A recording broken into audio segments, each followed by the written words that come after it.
The Federal Reputation Destruction Service. Because why arrest somebody when you can just ruin their entire life? Are you a powerful government agency with absolutely no chill? Do you have a civilian you don't like? Maybe she's an actress. Maybe she funds civil rights groups. Maybe she believes freedom of speech applies to everybody, and not just guys in gray suits whispering into rotary phones. Well, congratulations. You need the Federal Reputation Destruction Service. Our deluxe package includes illegal surveillance, phone taps, mail interception, anonymous media leaks, career sabotage, psychological warfare, and our most popular feature, the Pregnant Woman Smear Campaign. That's right. Why use evidence when you can use gossip? Why hold a trial when you can call a columnist? Why obey the Constitution when you can treat it like a cocktail napkin at Hoover's Little Paranoia Luncheon? At the Federal Reputation Destruction Service, we don't pull triggers.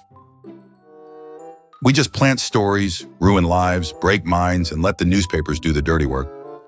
Order now and receive 1 free government denial, 3 redacted memos, and a lifetime supply of we can neither confirm nor deny. The Federal Reputation Destruction Service, state-sponsored character assassination with that old-fashioned institutional flair.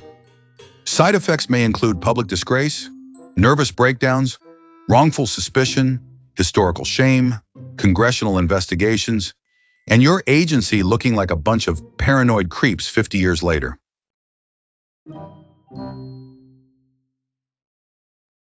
Disclaimer. The following documentary is intended for educational, historical, political, psychological, and spiritually exhausting purposes only. This program discusses real public events, government misconduct, media manipulation, FBI surveillance, COINTELPRO, and the kind of institutional behavior that makes regular corruption look like amateur hour at a church bingo night. All commentary is based on documented history, public reporting, declassified material, and the general understanding that when the government says, "Don't worry, we're just watching," somebody should immediately worry. Pizzaverse Studios does not claim to be the FBI, the CIA, Newsweek, the Los Angeles Times, or any shadowy little office full of men in bad suits deciding whose life to ruin before lunch. We do not endorse harassment, political persecution, illegal surveillance, media smears, or destroying pregnant women because your bureau director had the emotional stability of a haunted filing cabinet. If any government agency feels offended by this documentary, please file a complaint in triplicate, redact half of it, leak it to a gossip columnist, then explain it to Congress 20 years too late. Now on with the show. Jean Seberg, the woman the FBI couldn't leave alone. A Pizzaverse Studios documentary. A Palermo Productions original. Written by Bambi Palermo. Narrated by Vincent DiPrio. Before celebrity activism became a brand strategy, before Hollywood learned how to turn protest into red carpet jewelry, there was Jean Seberg, a girl from Marshalltown, Iowa. Blonde, beautiful, talented, famous, and dangerous for one reason. She cared.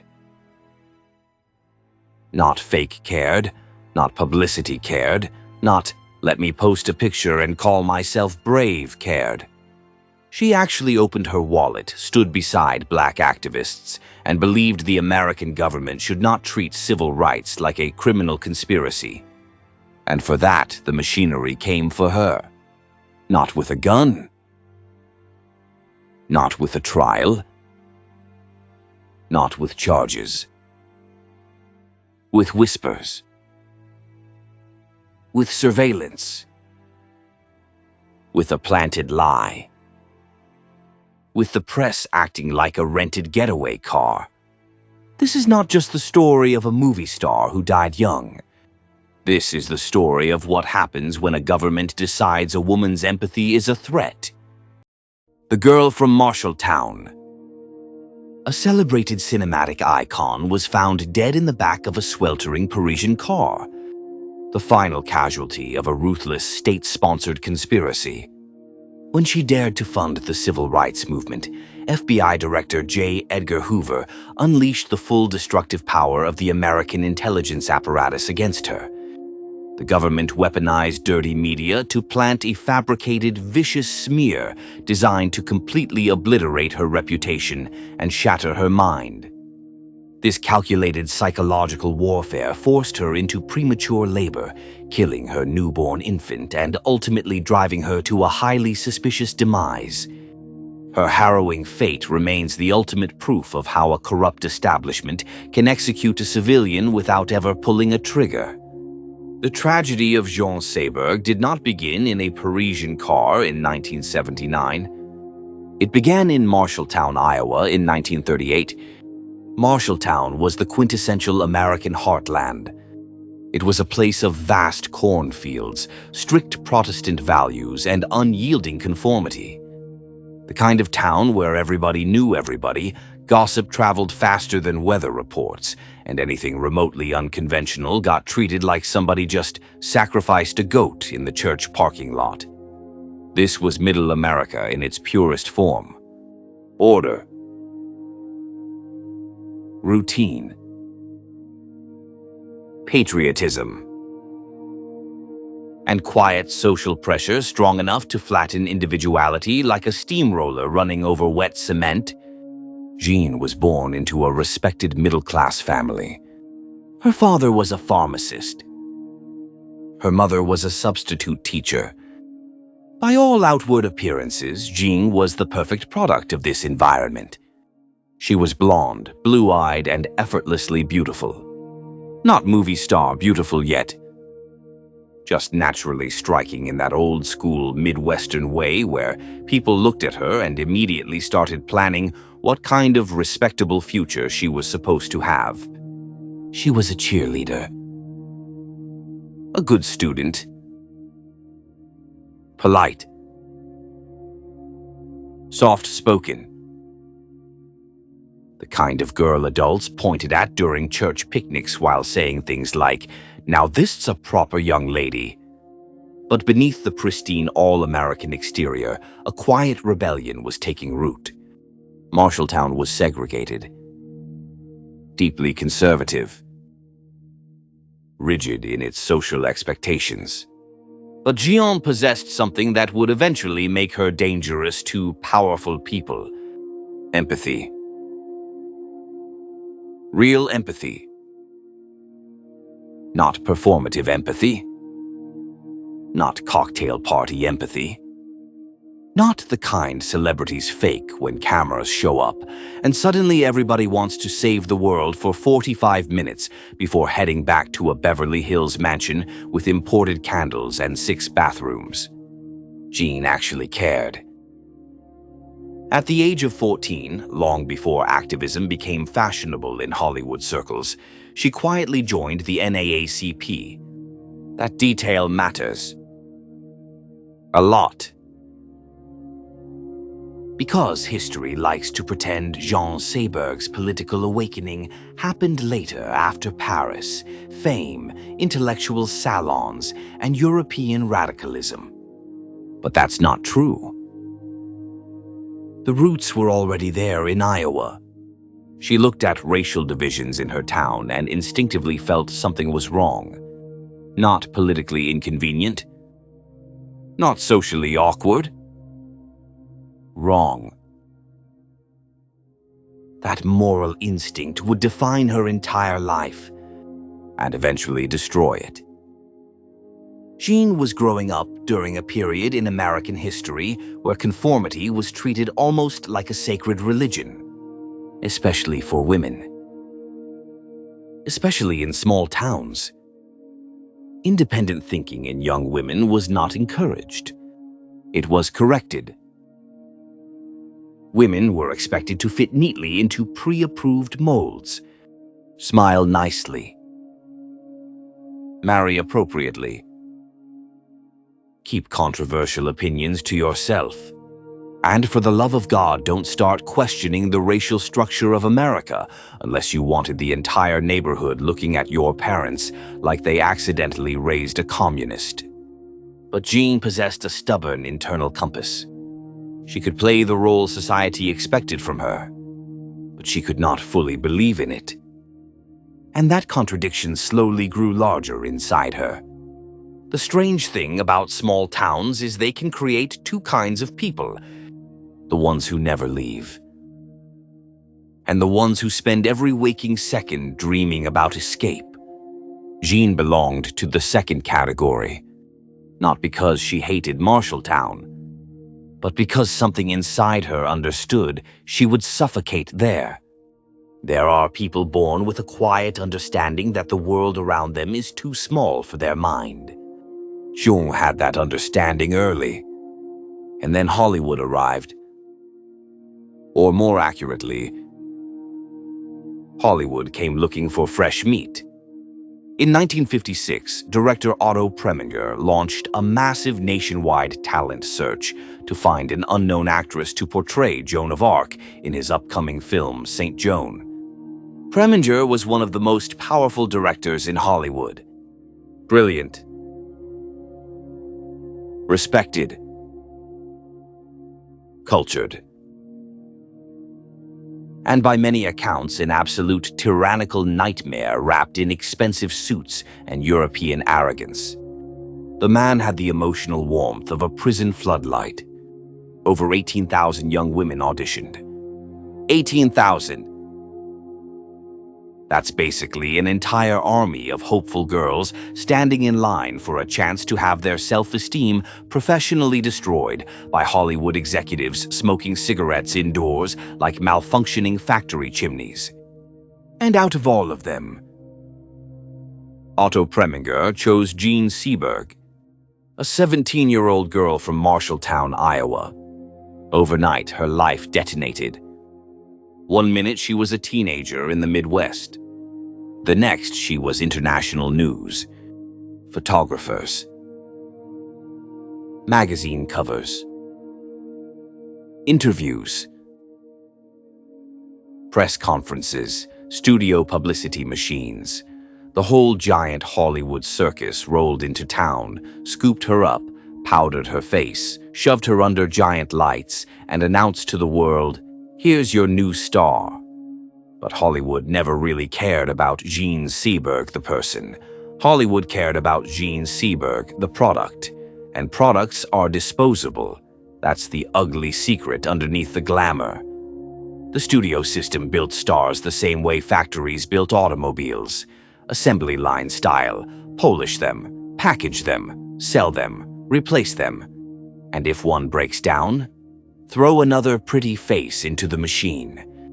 Preminger immediately began psychologically dismantling her. He screamed at her constantly, humiliated her in front of veteran cast and crew members, criticized her relentlessly. The production of St. Joan became less of a movie set and more of a public stress test for a teenage girl. Then came the burning at the stake scene, and this part still sounds insane. During filming, a mechanical malfunction caused the flames to flare out of control. Jean was actually set on fire. Not metaphorically, actually set on fire. She suffered burns to her stomach while cameras continued rolling. Because apparently somewhere in old Hollywood there was a production assistant standing around going, "Hey, keep filming. We already rented the fire." She carried those scars for the rest of her life, physical scars, but the psychological damage went much deeper. Because Jean was learning a brutal lesson very early.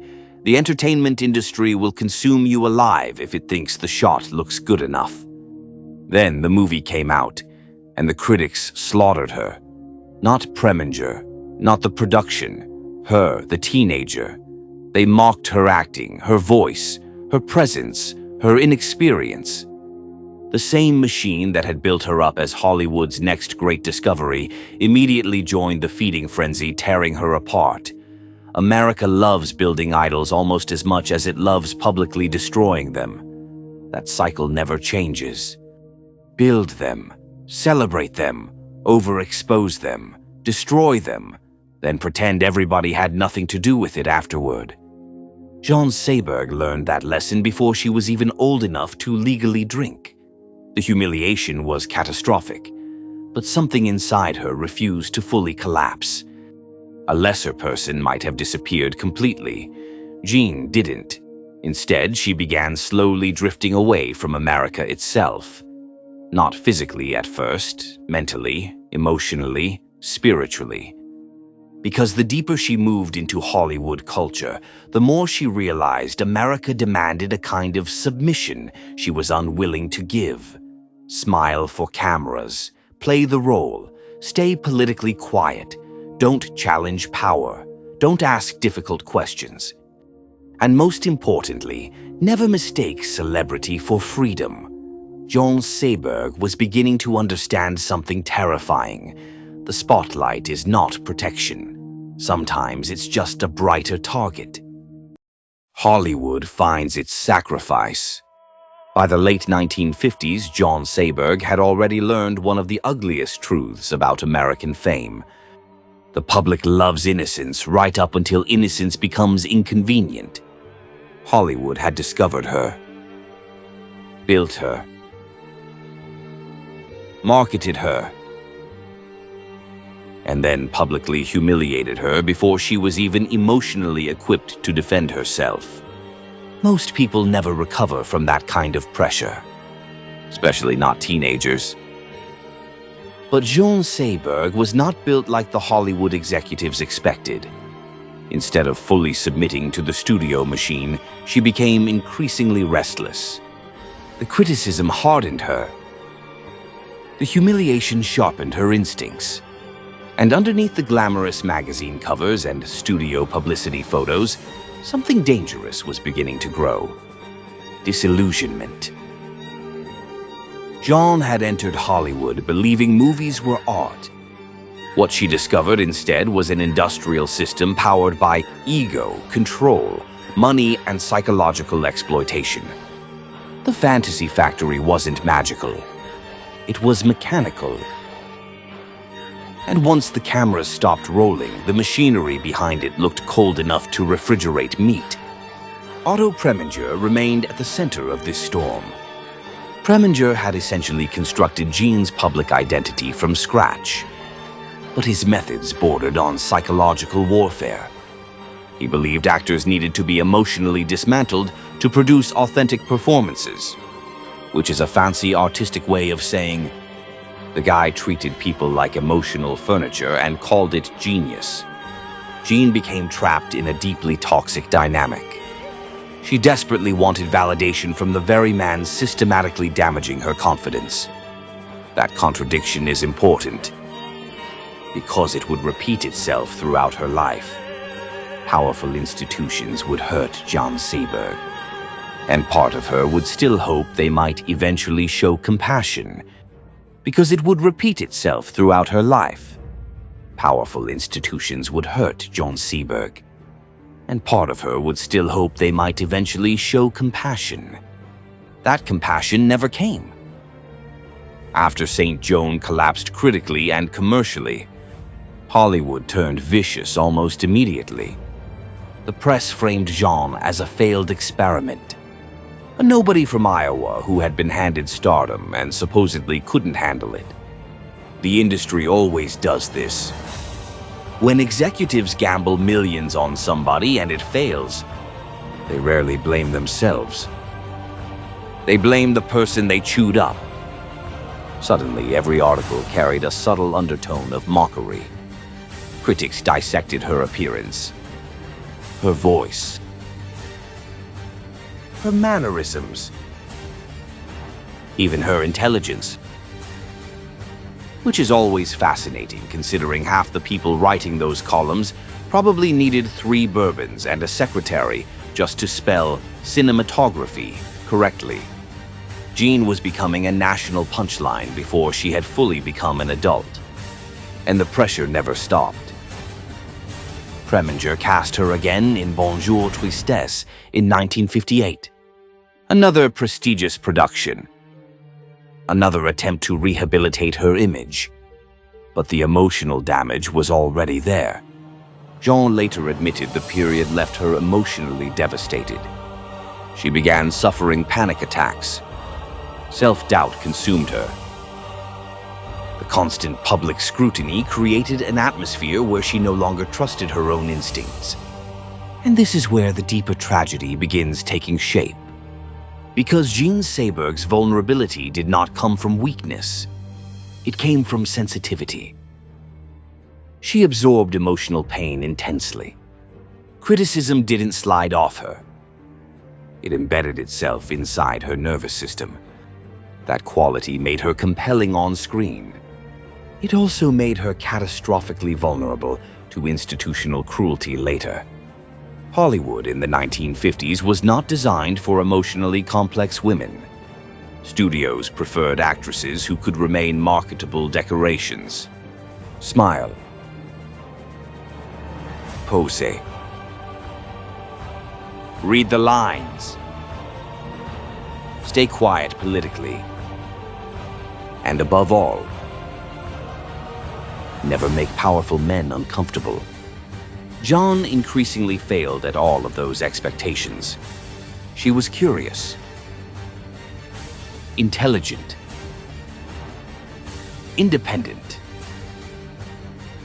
And unlike many stars manufactured by the studio system, she actually thought deeply about the world around her. That made executives nervous. The entertainment industry loves beauty, but it becomes deeply uncomfortable when beauty starts developing political opinions, especially in Cold War America. Remember the cultural atmosphere of the late 1950s. McCarthyism had poisoned the country. The House Un-American Activities Committee had already terrorized Hollywood for years. Careers had been destroyed over suspicion alone. Actors, writers, directors, musicians, entire lives obliterated because somebody in Washington decided they sounded politically inconvenient. The blacklist culture created a climate of fear that infected the entire entertainment industry. Everybody became cautious. Studios became cautious. Actors became cautious. Writers became cautious. Even friendships became cautious. People learned quickly that survival in America often depended less on truth and more on keeping the right people comfortable. Jean Seberg never fully adapted to that reality. And that inability to emotionally conform slowly pushed her toward Europe. France represented something radically different. Freedom. Artistic experimentation. Intellectual culture. Political discussion. In America, Jean had been treated like damaged merchandise. In France, she was treated like an artist. That distinction changed her life. By the end of the 1950s, Jean crossed the Atlantic searching for reinvention, and Paris was waiting for her. Now, let's be honest here. Paris in the late 1950s and early 1960s had become the global headquarters for intellectual cool. Writers everywhere. Philosophers chain smoking in cafes. Filmmakers acting like sleep deprivation was a personality trait.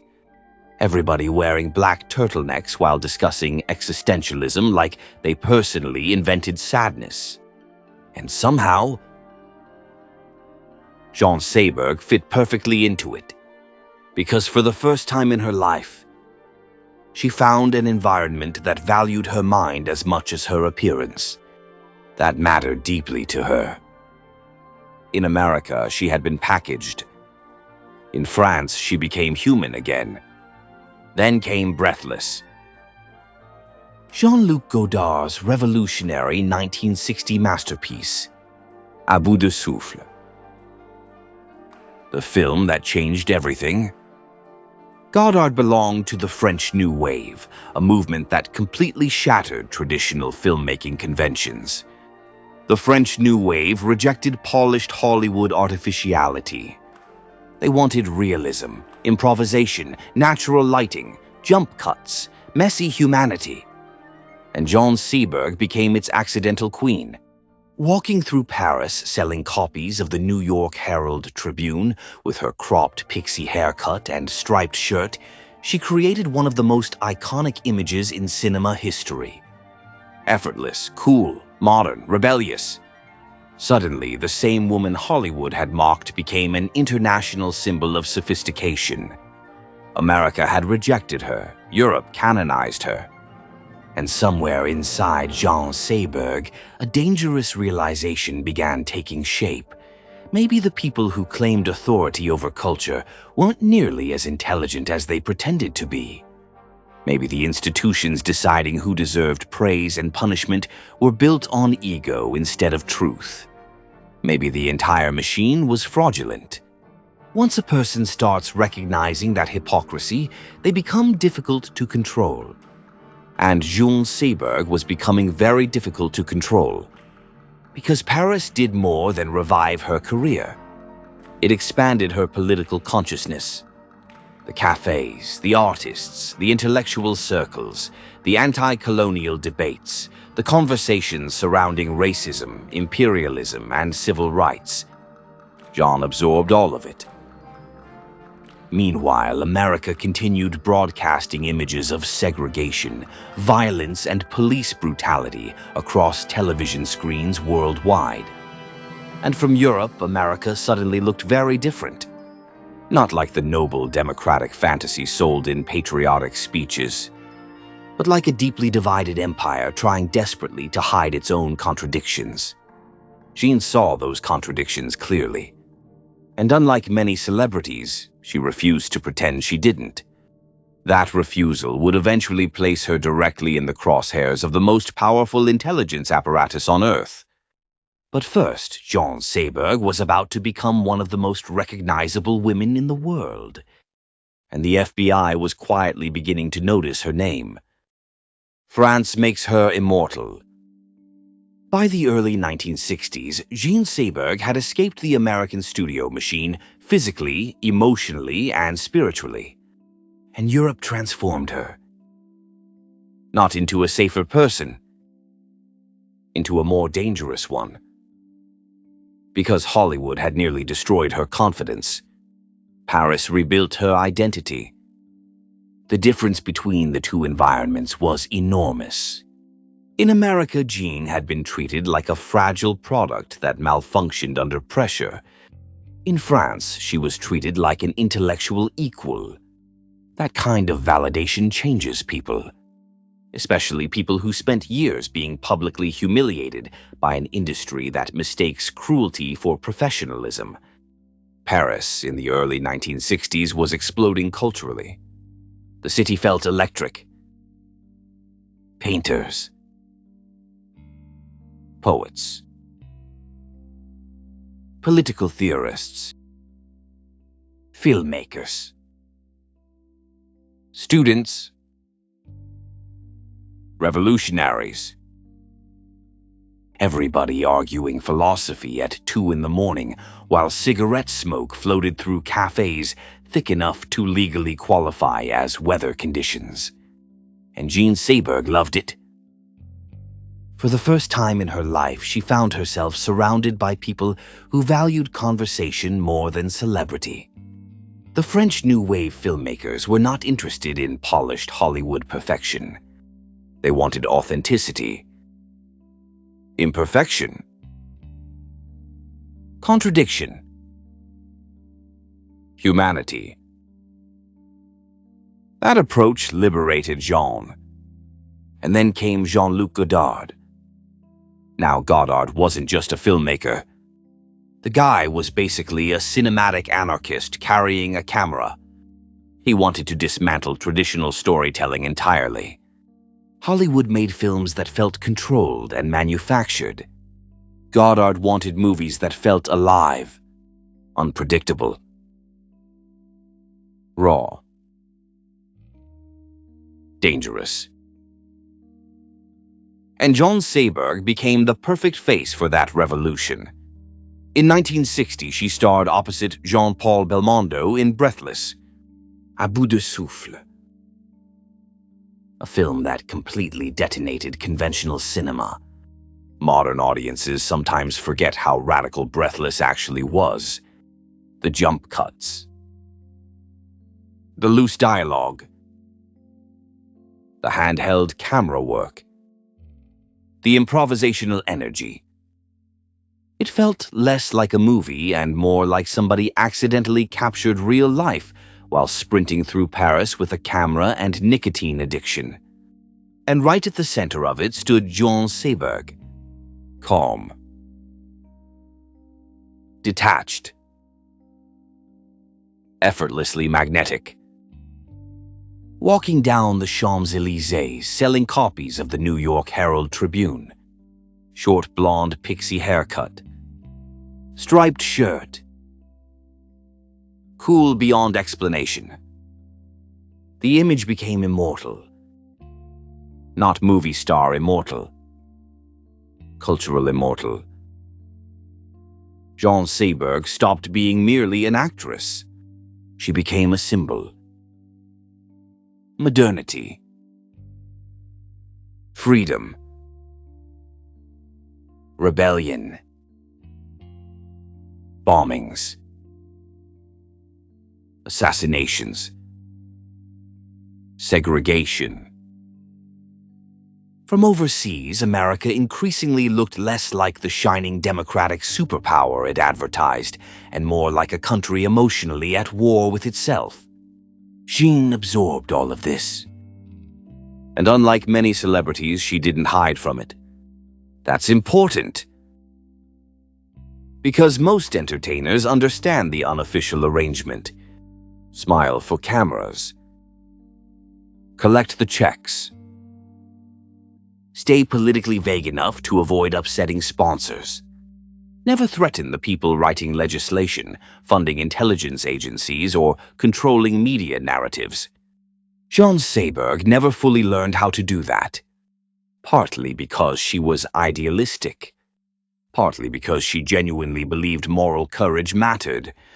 And partly because she still carried that stubborn Midwestern instinct that fairness should actually mean something. That combination made her increasingly unpredictable. Then came her relationship with Romain Gary. Gary was not some ordinary celebrity husband. The man was a war hero, diplomat, novelist, intellectual heavyweight, and one of the most respected literary figures in Europe. He had fought in World War II, survived immense political upheaval, moved through elite political circles, and understood power far better than Jean did. He was older than her by decades. Experienced. Brilliant. Complex. Together they became one of Europe's most fascinating couples. Their relationship was passionate, intellectual, chaotic, and deeply unconventional. But Gary recognized something immediately. Jean was emotionally vulnerable in ways she herself did not fully understand. She possessed enormous empathy. And empathy without emotional armor becomes dangerous, especially around systems built on manipulation. Gary understood governments. He understood propaganda. He understood intelligence services. Jean still believed truth eventually mattered. That distinction would eventually become catastrophic. By the mid-1960s, Jean's political awareness intensified dramatically. The world itself was changing violently. The Vietnam War escalated. Student protests erupted globally. Assassinations dominated headlines. The optimism of the early 1960s collapsed into paranoia, unrest, and social fragmentation. And in America, racial conflict intensified relentlessly. Martin Luther King Jr., Malcolm X, police violence, urban riots, government crackdowns. The United States increasingly resembled a pressure cooker with the lid barely holding on. Jean watched all of this unfold while living in Europe, and distance gave her clarity. Because when you leave America for long enough, you start recognizing how aggressively the country markets its own mythology. Freedom, justice, democracy, equality. Beautiful words. But Jean could now compare those words against reality from an outside perspective, and the contradictions disturbed her deeply. Then another transformation occurred. Sympathy evolved into activism. Jean no longer wanted to simply discuss injustice. She wanted to act. And this is where the danger truly begins. Because powerful institutions can tolerate celebrities saying fashionable things occasionally. What they cannot tolerate is celebrities financing movements they perceive as threats. Especially during the late 1960s. Especially after the rise of the Black Panther Party. Now let's be very clear about the atmosphere inside the FBI during this period. J. Edgar Hoover did not view black liberation movements as political activism. He viewed them as warfare. The man saw communists behind houseplants. He treated dissent like an infectious disease.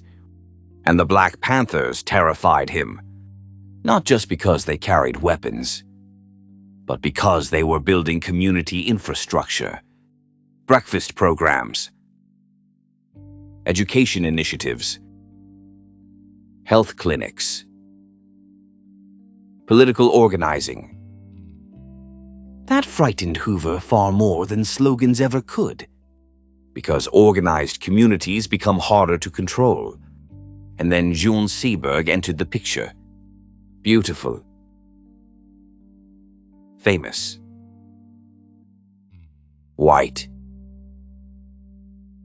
Internationally respected. And increasingly willing to publicly support black activists financially. From Hoover's perspective, this was unacceptable. Not annoying. Not controversial. Unacceptable. Because Jean represented something dangerous to the establishment. Legitimacy. If wealthy white celebrities openly supported black revolutionary groups, public perception could begin shifting. The Panthers might stop looking isolated. They might start looking human. Hoover could not allow that. And somewhere inside FBI headquarters, a file was quietly beginning to grow thicker. The name at the top, Jean Seberg. The actress becomes a threat. By 1968, the world had become unrecognizable. The optimism of the early 1960s was dead. Whatever illusion remained about peace, progress, and gradual reform was bleeding out on television screens every single night. America was unraveling publicly. Vietnam consumed young men by the thousands. Cities erupted in riots. Students marched in the streets. Police cracked skulls on camera. Martin Luther King Jr. was assassinated. Then Robert Kennedy. The country no longer looked stable. It looked frightened. And frightened governments are dangerous governments. Jean Seberg watched all of this from Europe with growing horror. But unlike many wealthy celebrities who treated politics like an abstract conversation between expensive dinners, Jean took everything personally. That was always her defining trait. Other people observed suffering. Jean absorbed it. The violence against black Americans especially devastated her. Because from Europe, the contradictions of America became impossible to ignore. The United States preached freedom to the world while broadcasting police brutality back home. The country marketed democracy internationally while treating civil rights activists like enemy combatants domestically. And Jean could no longer emotionally separate herself from that hypocrisy. The little girl from Marshalltown who joined the NAACP at 14 had grown into a woman who saw systemic racism clearly. And more importantly, she was willing to act on it. That distinction changed everything. Because governments can survive criticism, what they fear is organized support, especially financial support, especially from influential public figures. The Black Panther Party emerged directly inside this atmosphere of fear, violence, and social collapse. And to understand what happened to Jean Seberg, you have to understand how the Panthers were perceived by the American establishment. The media often portrayed them as heavily armed radicals screaming revolutionary slogans. And yes, the Panthers absolutely embraced militant imagery. They carried weapons. They monitored police activity. They spoke openly about revolution and self-defense. But there was another side the government found even more threatening. They organized communities. Free breakfast programs for children, education initiatives, medical clinics, political education, community defense. And suddenly, poor black neighborhoods had organized leadership structures operating outside traditional systems of state control. That terrified J. Edgar Hoover. Not metaphorically terrified, genuinely terrified. Hoover famously declared the Black Panther Party the greatest threat to the internal security of the United States. Think about that sentence for a second. Not organized crime. Not foreign spies. Not actual enemy nations. Breakfast programs and black political organizing. That tells you everything about the mindset operating inside the FBI during this period. Hoover viewed radical black activism as an existential threat to white American order. And anyone supporting those movements became suspect automatically. That included Jean Seberg. Now here's the critical mistake Jean made. She believed her celebrity status offered protection. That's a common illusion famous people develop. Actors spend years surrounded by assistants, photographers, executives, fans, interviews, premieres, and luxury environments until they start unconsciously believing they exist outside normal consequences. And Jean had crossed an invisible line. She was no longer simply an actress with controversial opinions. She had become politically active in ways the government considered operationally dangerous. Especially because she was white. That part matters enormously. A wealthy white actress publicly supporting black liberation movements threatened existing power structures in ways Hoover found intolerable. Because Jean disrupted the narrative. She made it harder to isolate black activists as extremists disconnected from mainstream society. Her celebrity created legitimacy. And legitimacy spreads. Hoover understood that. The FBI understood that. Which is why the response became increasingly aggressive. At first, the surveillance remained largely invisible. Phone taps.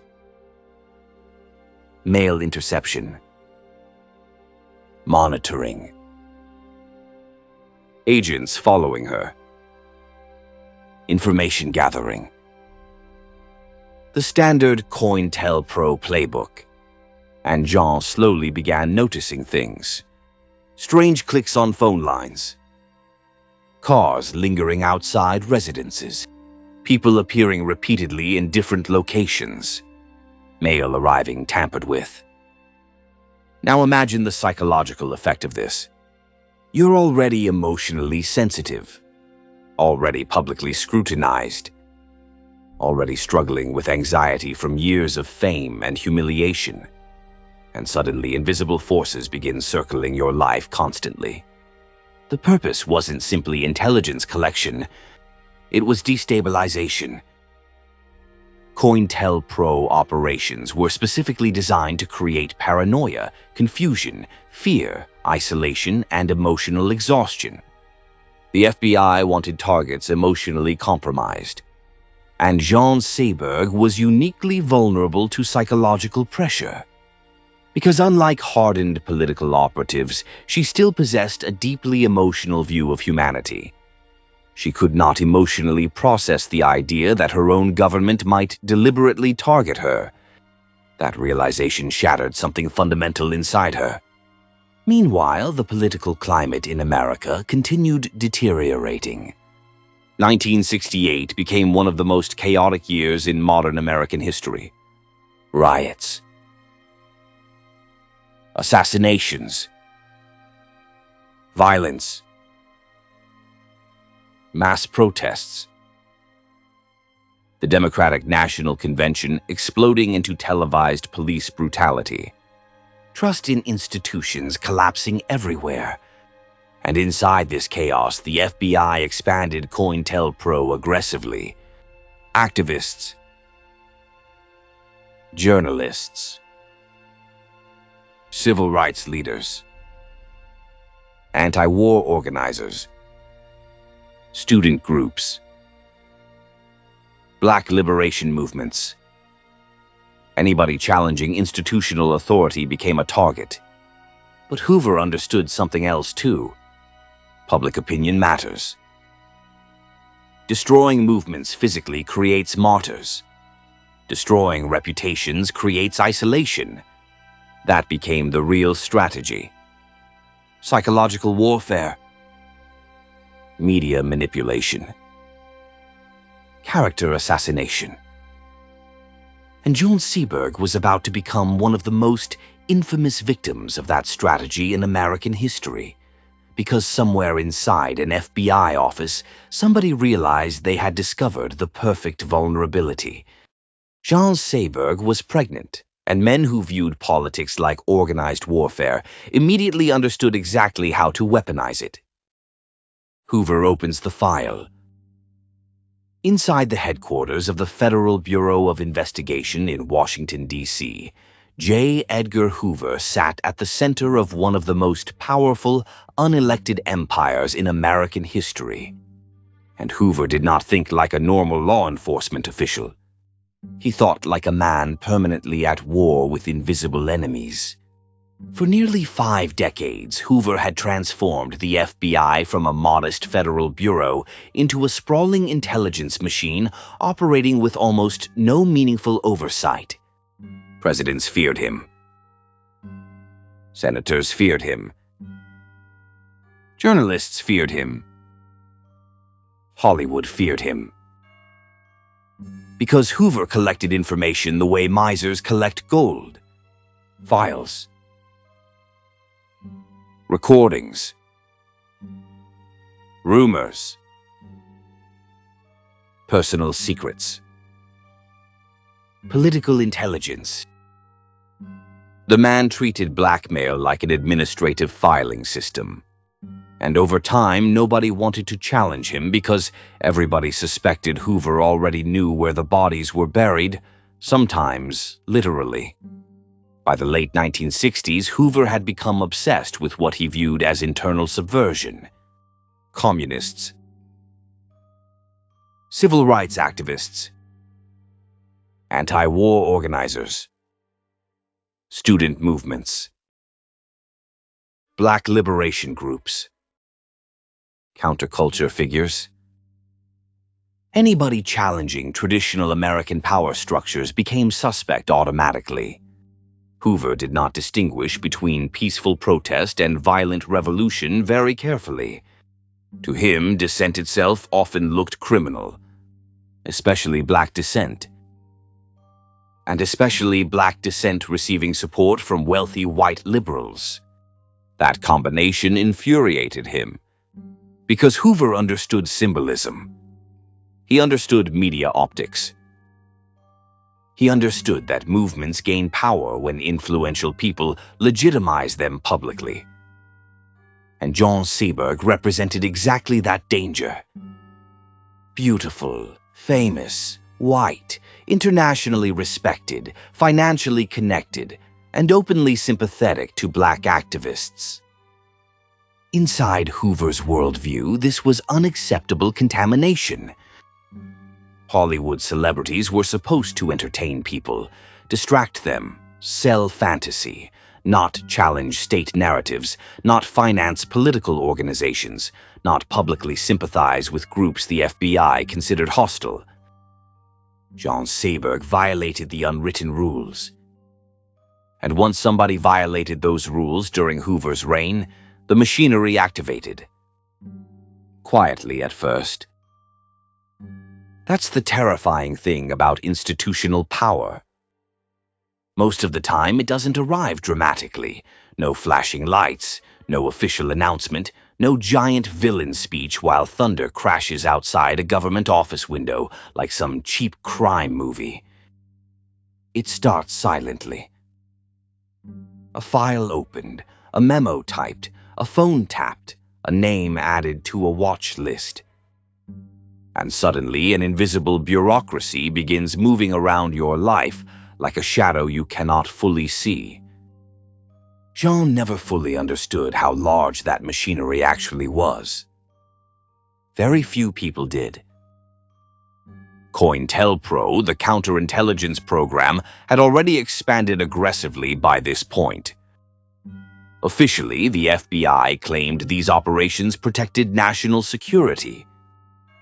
In reality, many operations functioned as organized psychological warfare campaigns against American citizens. The tactics were ruthless: surveillance, infiltration, media manipulation, anonymous letters, career sabotage, disinformation, relationship destruction. The goal wasn't merely arresting people. It was destabilizing them emotionally until their lives collapsed internally.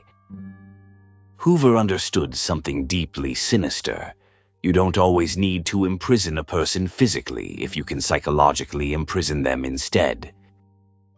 And Jean Seberg was an ideal target for this strategy. Because unlike hardened activists accustomed to state harassment, Jean still possessed emotional openness.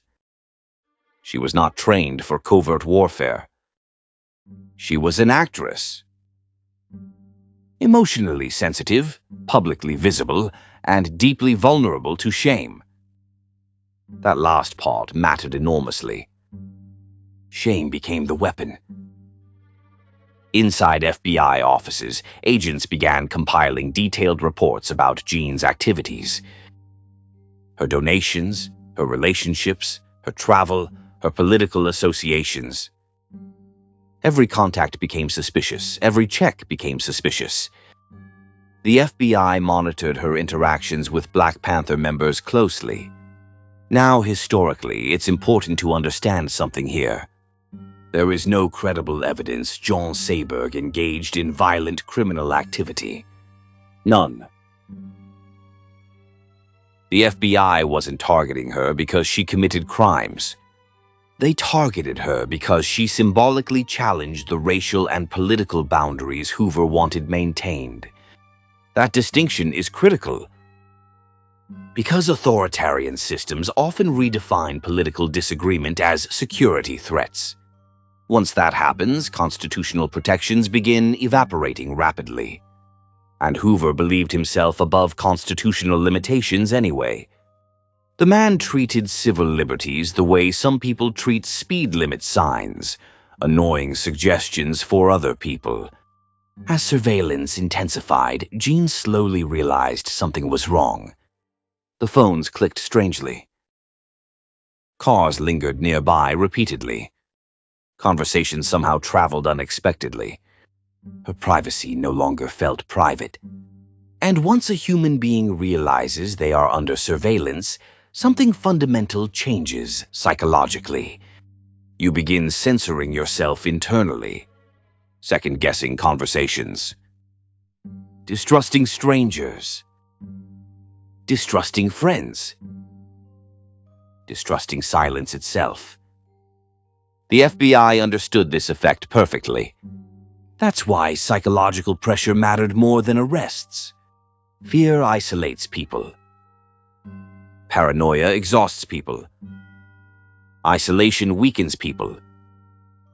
John's emotional world slowly began narrowing. And remember, this woman already carried years of psychological damage from Hollywood humiliation and public scrutiny. She already struggled with anxiety and self-doubt. COINTELPRO didn't create those vulnerabilities. It weaponized them. That's what makes the operation so grotesque.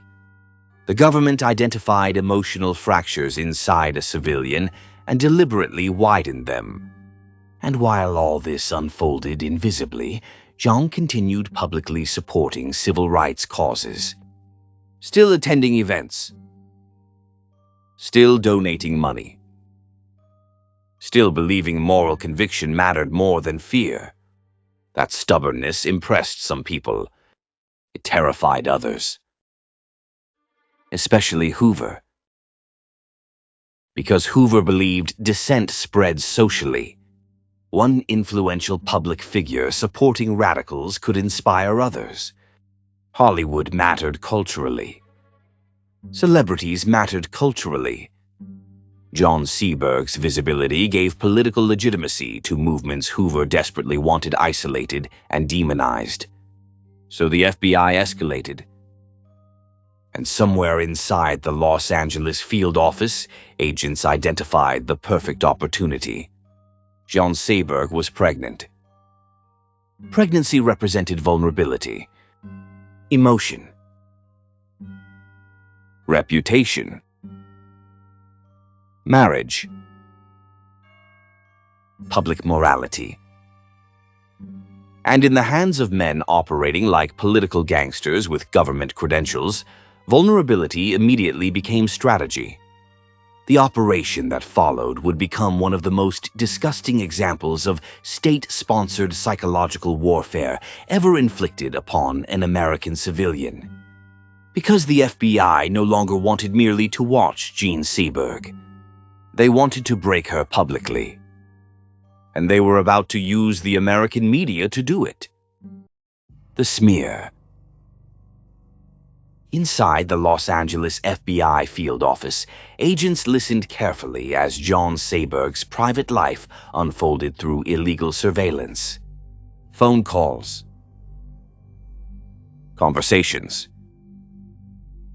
Relationships. Pregnancy. Everything became raw material.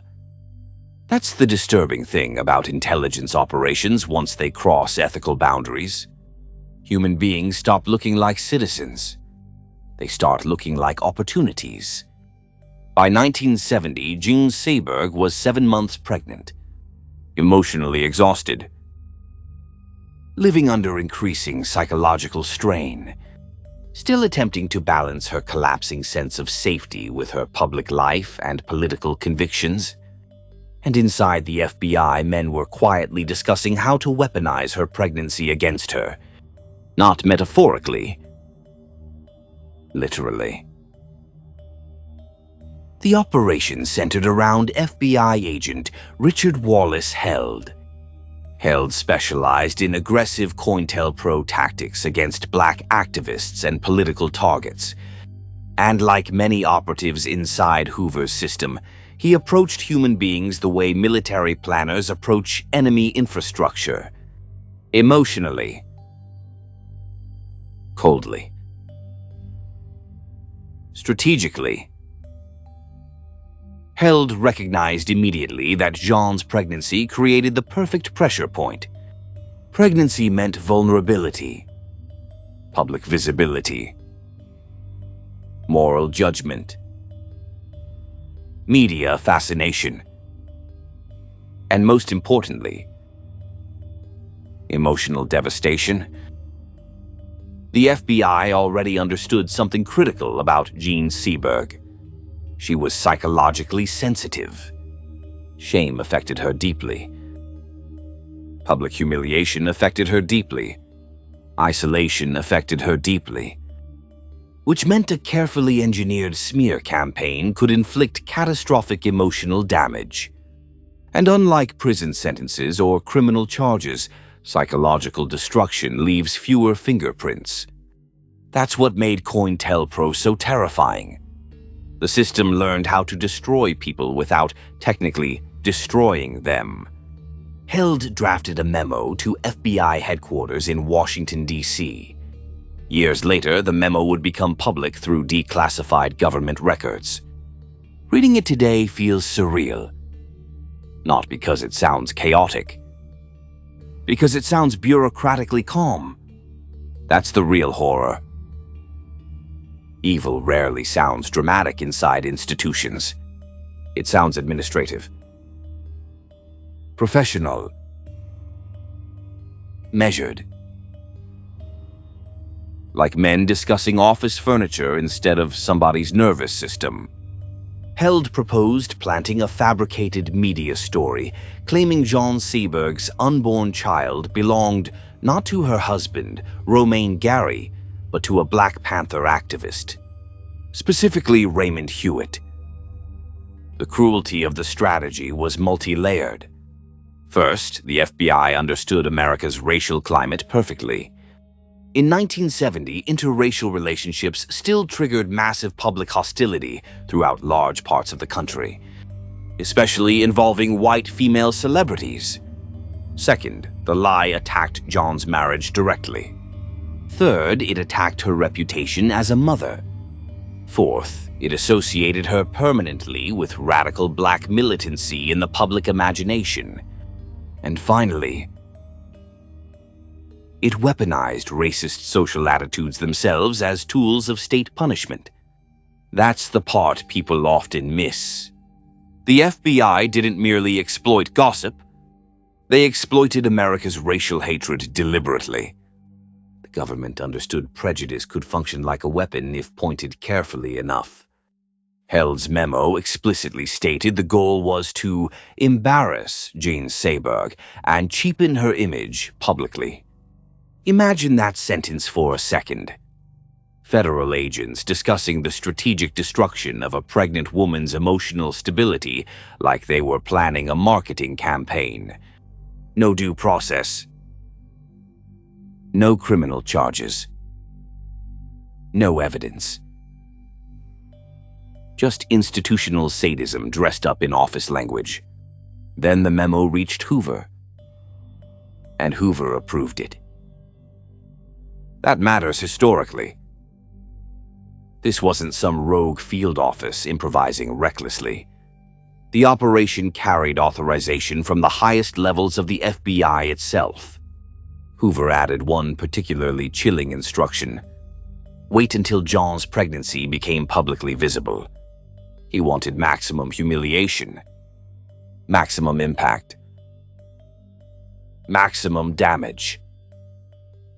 That detail tells you everything. This was not intelligence gathering anymore. This was psychological warfare. And the press willingly became the delivery mechanism. Now here comes the ugly relationship between government power and media access. The FBI did not need to print lies directly. They simply leaked information strategically to journalists hungry for exclusive stories. And during this era, many reporters treated anonymous intelligence sources with almost religious trust, especially when the information sounded scandalous enough to sell papers. That's one of the darkest recurring patterns in modern history. Powerful institutions leak poison. Media outlets publish it. And afterward, everybody pretends responsibility somehow evaporated into thin air like cigarette smoke in a newsroom. The fabricated story first moved through gossip channels. Political commentators circled like vultures. And America's racial tensions became attached directly to Jean's body. Now imagine her position emotionally. She already suspected surveillance. Already feared invisible scrutiny. Already felt psychologically hunted. And then suddenly the entire country appears to confirm her fears publicly. The state had crossed from secrecy into open attack. Jean realized immediately this was not ordinary gossip. The specificity was too precise. The timing was too deliberate. The political targeting was too obvious. She understood exactly what had happened. The American government had decided to destroy her publicly, and the realization shattered her. Because there is something uniquely horrifying about discovering your own government views you as an enemy, not a criminal. An enemy. Jean was not emotionally equipped for that realization. Very few civilians would be. Her nervous system essentially detonated under the pressure. The stress became overwhelming, paralyzing, all-consuming. And the consequences would become physical almost immediately, because psychological terror does not stay politely inside the mind. Eventually, it reaches the body. And in Jean Seberg's case, the body would pay a catastrophic price. Ink on a page, blood on a hospital floor. In a hotel room in Geneva, Switzerland, Jean Seberg picked up a copy of Newsweek magazine, and her life split in half. Before that moment, she still possessed fragments of stability, fragments of hope, fragments of the belief that maybe the pressure surrounding her life could eventually calm down. After that moment, something inside her nervous system broke permanently. Jean was deep into her third trimester, emotionally exhausted, psychologically strained, already living beneath the suffocating weight of surveillance and paranoia. And then she opened the magazine. There it was. Her name. Her pregnancy. The accusation. Cold black ink transforming her private life into national scandal. Newsweek stated outright that the child she carried belonged to a Black Panther activist. Not her husband. Not her family. A militant revolutionary. The wording itself was calculated carefully. Not just scandalous. Political. Racial. Explosive. Everything about the story had been engineered for maximum humiliation, maximum social damage, maximum emotional devastation. And John understood immediately what had happened. This wasn't celebrity gossip. This wasn't random tabloid garbage. This was coordinated. Targeted. Deliberate.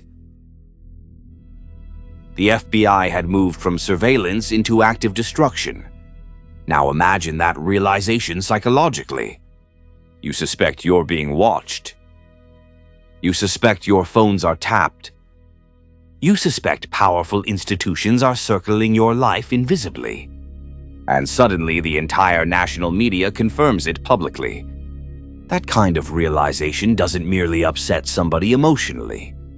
It creates existential terror.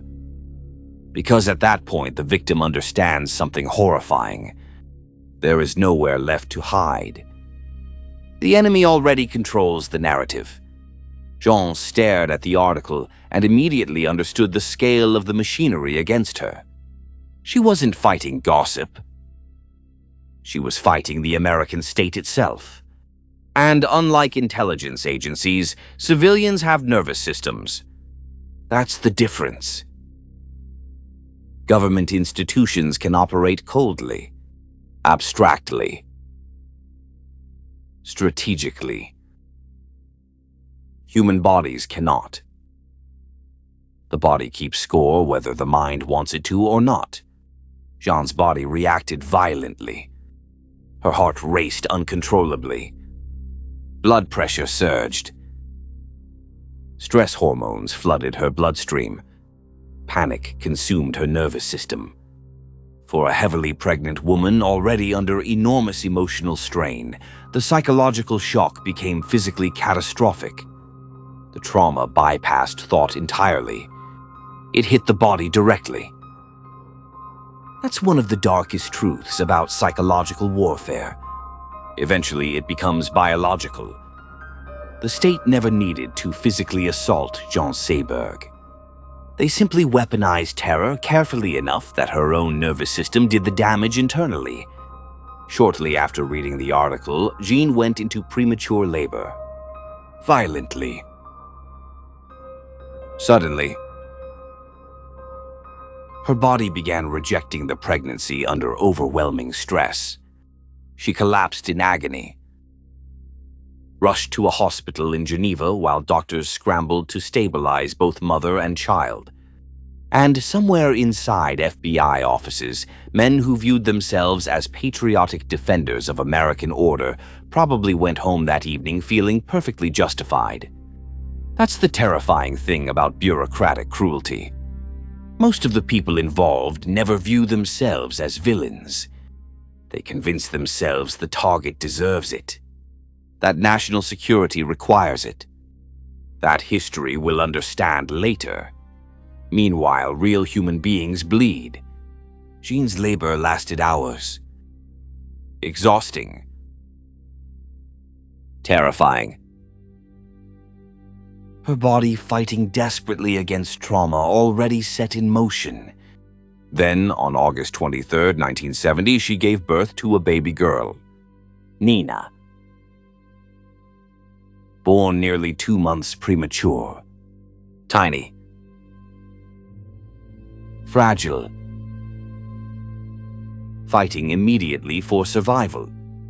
Now, medically speaking, premature birth at that stage during 1970 carried enormous risks. Neonatal care was far less advanced than modern medicine. A child born that early faced staggering odds. Nina weighed under 4 pounds.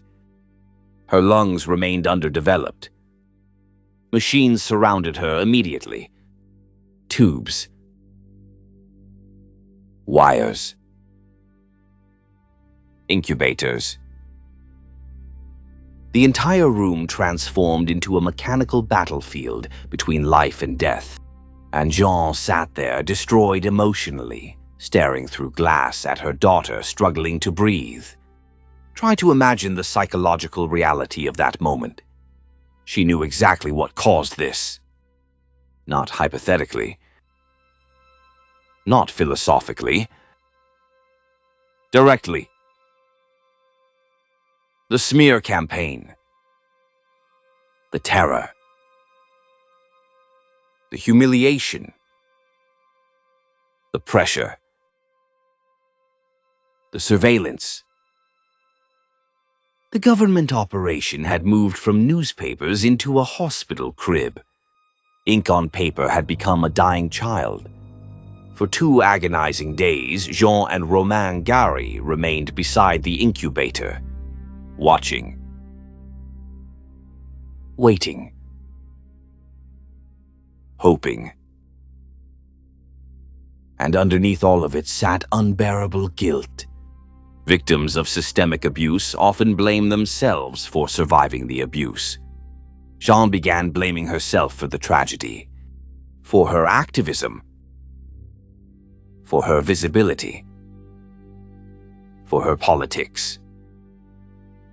That's how psychological warfare succeeds completely. It convinces victims they caused the violence inflicted upon them. Meanwhile, the actual perpetrators continue operating comfortably inside offices and institutions untouched by consequences. On August 25, 1970, baby Nina died. 2 days old. That silence afterward destroyed Jean. Not ordinary grief. Something deeper. Heavier. Permanent. Because parents are not supposed to watch children die from stress-induced trauma tied directly to state-sponsored lies. That kind of psychological association scars the brain forever. and Romain Gary understood immediately what had happened. Gary was not naive about power. He recognized institutional violence clearly, and unlike Jean, he possessed enough political understanding to identify the machinery behind the attack instantly. He erupted publicly. Press conferences, statements, condemnations, lawsuits. Gary accused the media directly of contributing to the death of their child. And underneath every statement sat the unspoken truth. The FBI had engineered this. Newsweek published the lie. But the poison originated elsewhere. Jean, however, responded differently. Because while Gary fought externally, Jean collapsed internally.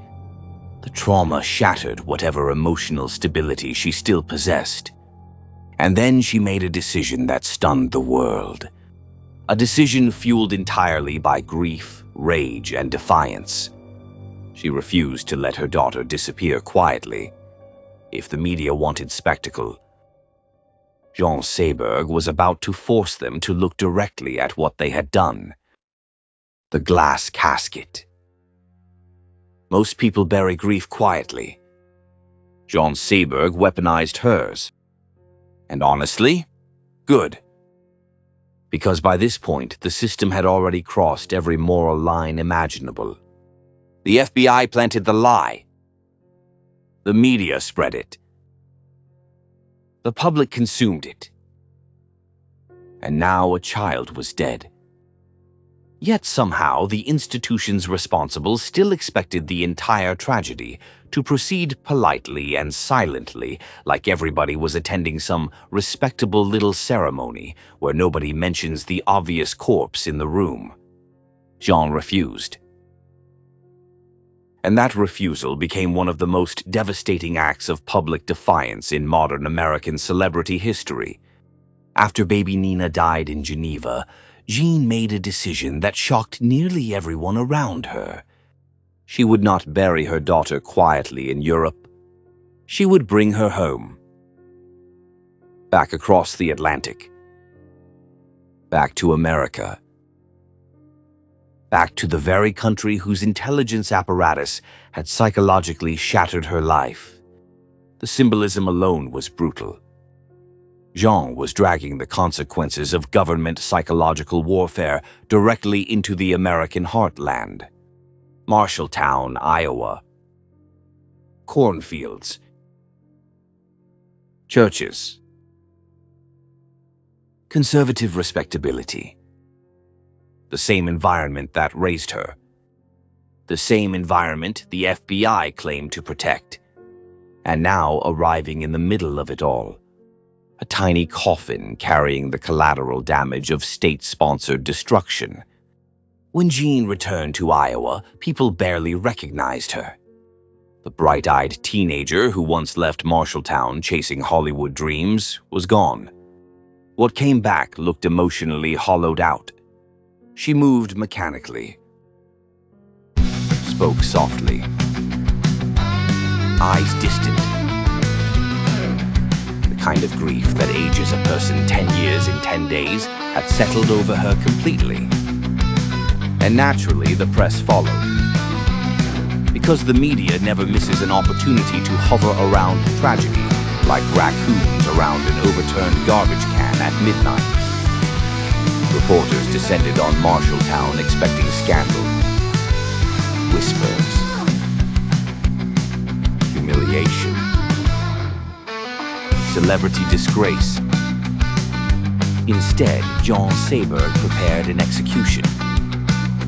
Not of a person. Of a lie. The funeral took place inside a small church in Iowa. Quiet. Heavy. Filled with tension. At the front of the church sat the casket of baby Nina. But there was one horrifying difference. The casket remained open. More specifically, Jean ordered a glass-topped casket. Every reporter, every photographer, every gossip writer, every whispering observer who came hoping to feed off scandal was forced to walk directly past the body of the child. And there beneath the glass lay undeniable proof. The baby was white. Completely. Unmistakably. No ambiguity. No scandal. No mystery. No interracial affair. No Black Panther father. The FBI's lie collapsed instantly beneath the physical reality of a dead infant. And suddenly the entire room changed emotionally. Because now the press had to confront something monstrous. They weren't standing inside a celebrity scandal anymore. They were standing inside the aftermath of psychological warfare. Jean understood exactly what she was doing. This wasn't simply mourning. This was accusation. Public accusation. She forced journalists to physically confront the consequences of their complicity. That's why the moment became so historically powerful. Words can be denied. Documents can be redacted. Institutions can lie. But a dead child in a glass casket forces reality into the room whether people want it there or not. The entire spectacle echoed another profound moment in American history, Mamie Till insisting on an open casket for Emmett Till, forcing the nation to look directly at racial violence instead of sanitizing it. Jean instinctively understood the same principle. If the public was going to consume her tragedy, then the public would be forced to look at its consequences honestly. No euphemisms. No vague headlines. No cowardly little gossip columns hiding behind anonymous sources. Just reality. Cold. Still. Silent beneath glass. And for one brief moment, the machine recoiled. Because Jean Seberg had successfully reversed the shame. The FBI wanted her humiliated. Instead, she exposed the cruelty of the institutions attacking her. The media wanted scandal. Instead, they inherited guilt. The open casket transformed the entire narrative. Suddenly, people began questioning the original story itself. Questioning Newsweek. Questioning the gossip columns. Questioning the leaks. Questioning the government. And once public doubt enters a propaganda campaign, the operation begins collapsing internally. Romain Gary intensified the counterattack aggressively. He publicly condemned the media, condemned the lies, condemned the smear campaign, and eventually lawsuits followed. Newsweek and other outlets faced legal consequences for spreading the fabricated story. But here's the horrifying reality. Winning lawsuits does not repair nervous systems. Truth arriving afterward does not resurrect dead children. Public apologies do not reverse trauma. Jean Seberg had technically exposed the lie successfully. But psychologically, the damage was already permanent. Because the human brain does not simply move on from catastrophic terror once facts become public, especially when the terror was real. That's the part many people fail to understand about psychological warfare. The body remembers long after headlines disappear. Jean's paranoia deepened afterward. And tragically, the paranoia was rooted in reality. That's what made her situation so uniquely horrifying. Most paranoid people fear invisible conspiracies that do not exist. Jean feared one that absolutely did. The government really had targeted her. The FBI really had surveilled her. The media really had spread state-fed lies about her pregnancy. The psychological ground beneath her life had collapsed completely. Who do you trust after that? The phones click. Cars follow you. Private information reaches newspapers. Government agencies manipulate the press. Your child dies. Then everybody suddenly says, "Okay, calm down now." Calm down? Lady, the government just turned your nervous system into hamburger meat. And worse still, nobody inside the FBI faced consequences. No arrests.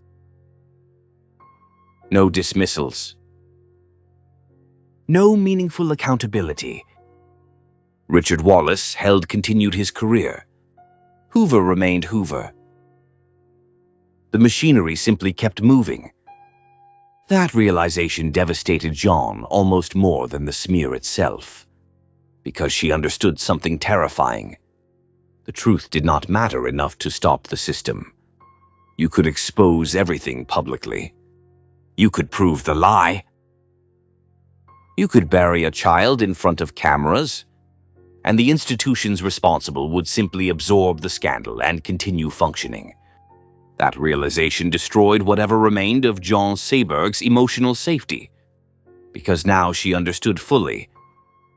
She was not fighting individuals. She was fighting an empire. And empires rarely apologize sincerely. They just wait for the news cycle to move on. But the cycle never moved on inside Jean's mind, because from this point forward, every August would become a psychological minefield. Every memory tied itself to Nina. Every flash of media attention triggered panic. Every strange phone call triggered fear.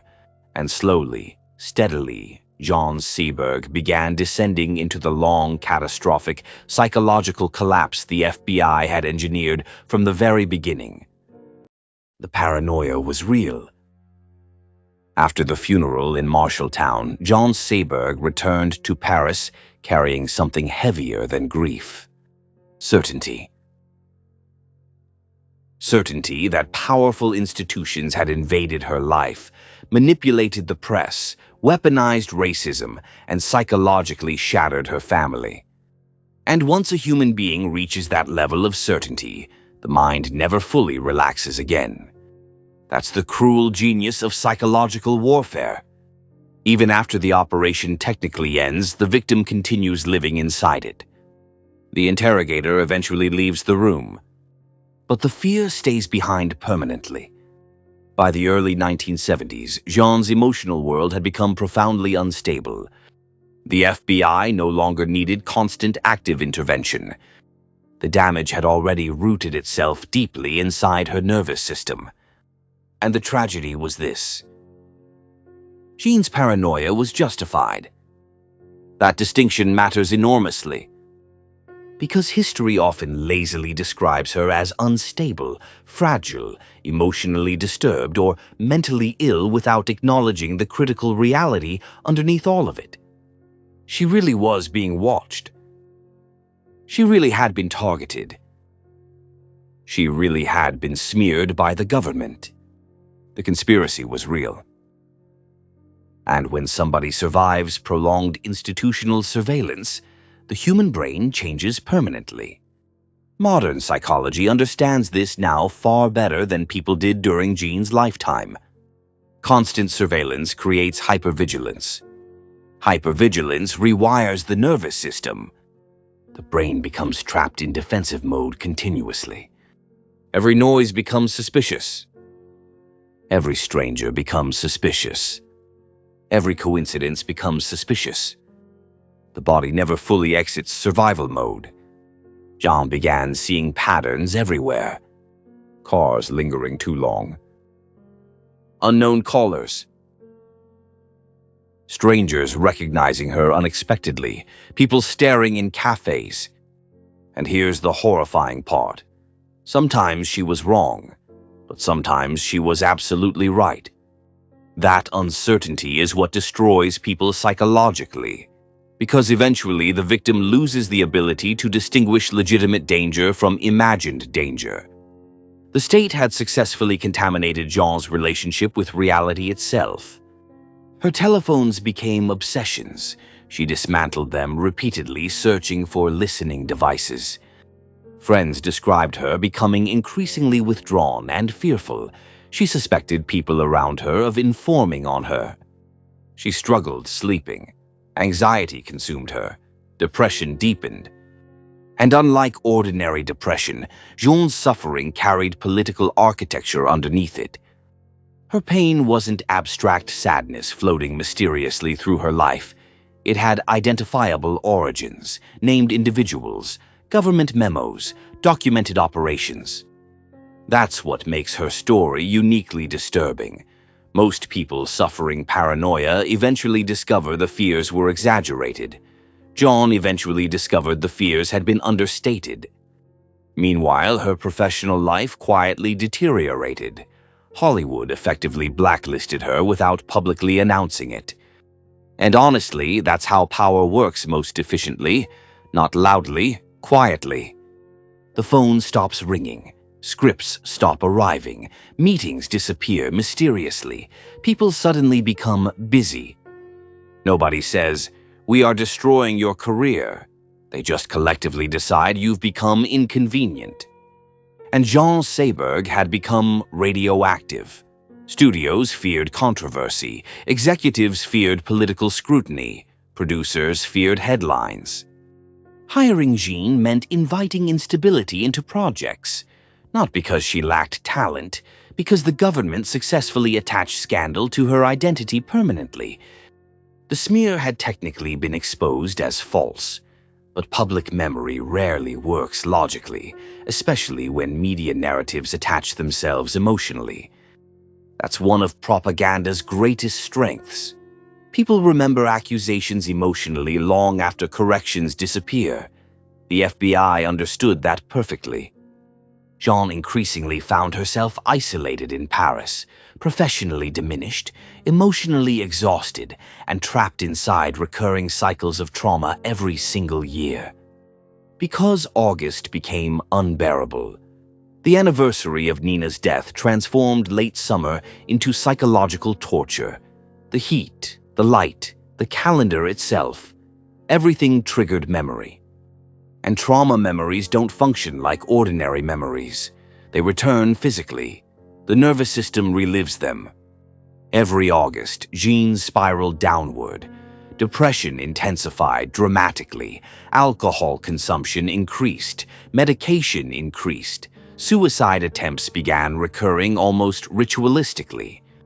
Pills, overdoses, desperate attempts to silence the panic consuming her internally. Friends and loved ones repeatedly intervened. Hospitals, emergency treatments, constant monitoring. Romain Gary remained deeply protective even after their marriage formally ended, and Gary understood the political dimensions of her suffering more clearly than almost anyone. He publicly condemned the FBI repeatedly, condemned the media, condemned the operation. He knew June wasn't simply emotionally unstable. She was psychologically wounded by institutional violence, but love alone could not repair damage this severe. The human nervous system can only endure so much sustained terror before something fundamentally fractures, and Jean's fracture never healed. Then came another bitter twist. In the mid-1970s, America finally began exposing the very intelligence abuses Jean had spent years suffering under. J. Edgar Hoover died in 1972, and once Hoover was gone, parts of the intelligence apparatus finally started cracking open publicly. Investigations began. Journalists dug deeper. Congressional hearings followed. Then came the Church Committee. And suddenly the American government formally admitted something horrifying: COINTELPRO existed. The surveillance. The illegal wiretaps. The infiltration. The media manipulation. The psychological warfare against American citizens. It was all real. Officially real. The documents emerged publicly. Memos surfaced. Operations became undeniable historical fact. And Jean Seberg lived long enough to see herself vindicated. But vindication did not save her. Because confirmation doesn't undo neurological damage. If anything, the revelations made things worse emotionally. Now Jean knew with absolute certainty that her paranoia had been justified all along. The government truly had targeted her. The FBI truly had manipulated the media against her. Richard Wallace truly had helped engineer the smear campaign. And nobody meaningful faced consequences. That realization crushed whatever fragile hope remained. The institutions admitted wrongdoing, then continued functioning normally. That's the part that shattered Jean psychologically, not simply the attack itself. The realization that truth changed nothing afterward. No justice, no accountability, no restoration, just redacted files and bureaucratic apologies floating over a graveyard. Meanwhile, the people damaged by the operations continued bleeding privately. Jean's life became increasingly chaotic. Relationships deteriorated. Financial exploitation followed. Predatory individuals entered her orbit. She drifted emotionally between medications, alcohol, paranoia, and exhaustion. And through all of it, the fear never fully disappeared. Because somewhere deep inside her nervous system, Jean Seberg still felt hunted. And tragically, she was right. The Church Committee proves her right. By the mid-1970s, America was finally beginning to choke on the consequences of its own paranoia. The Vietnam War had shattered public trust. Watergate had exposed presidential corruption.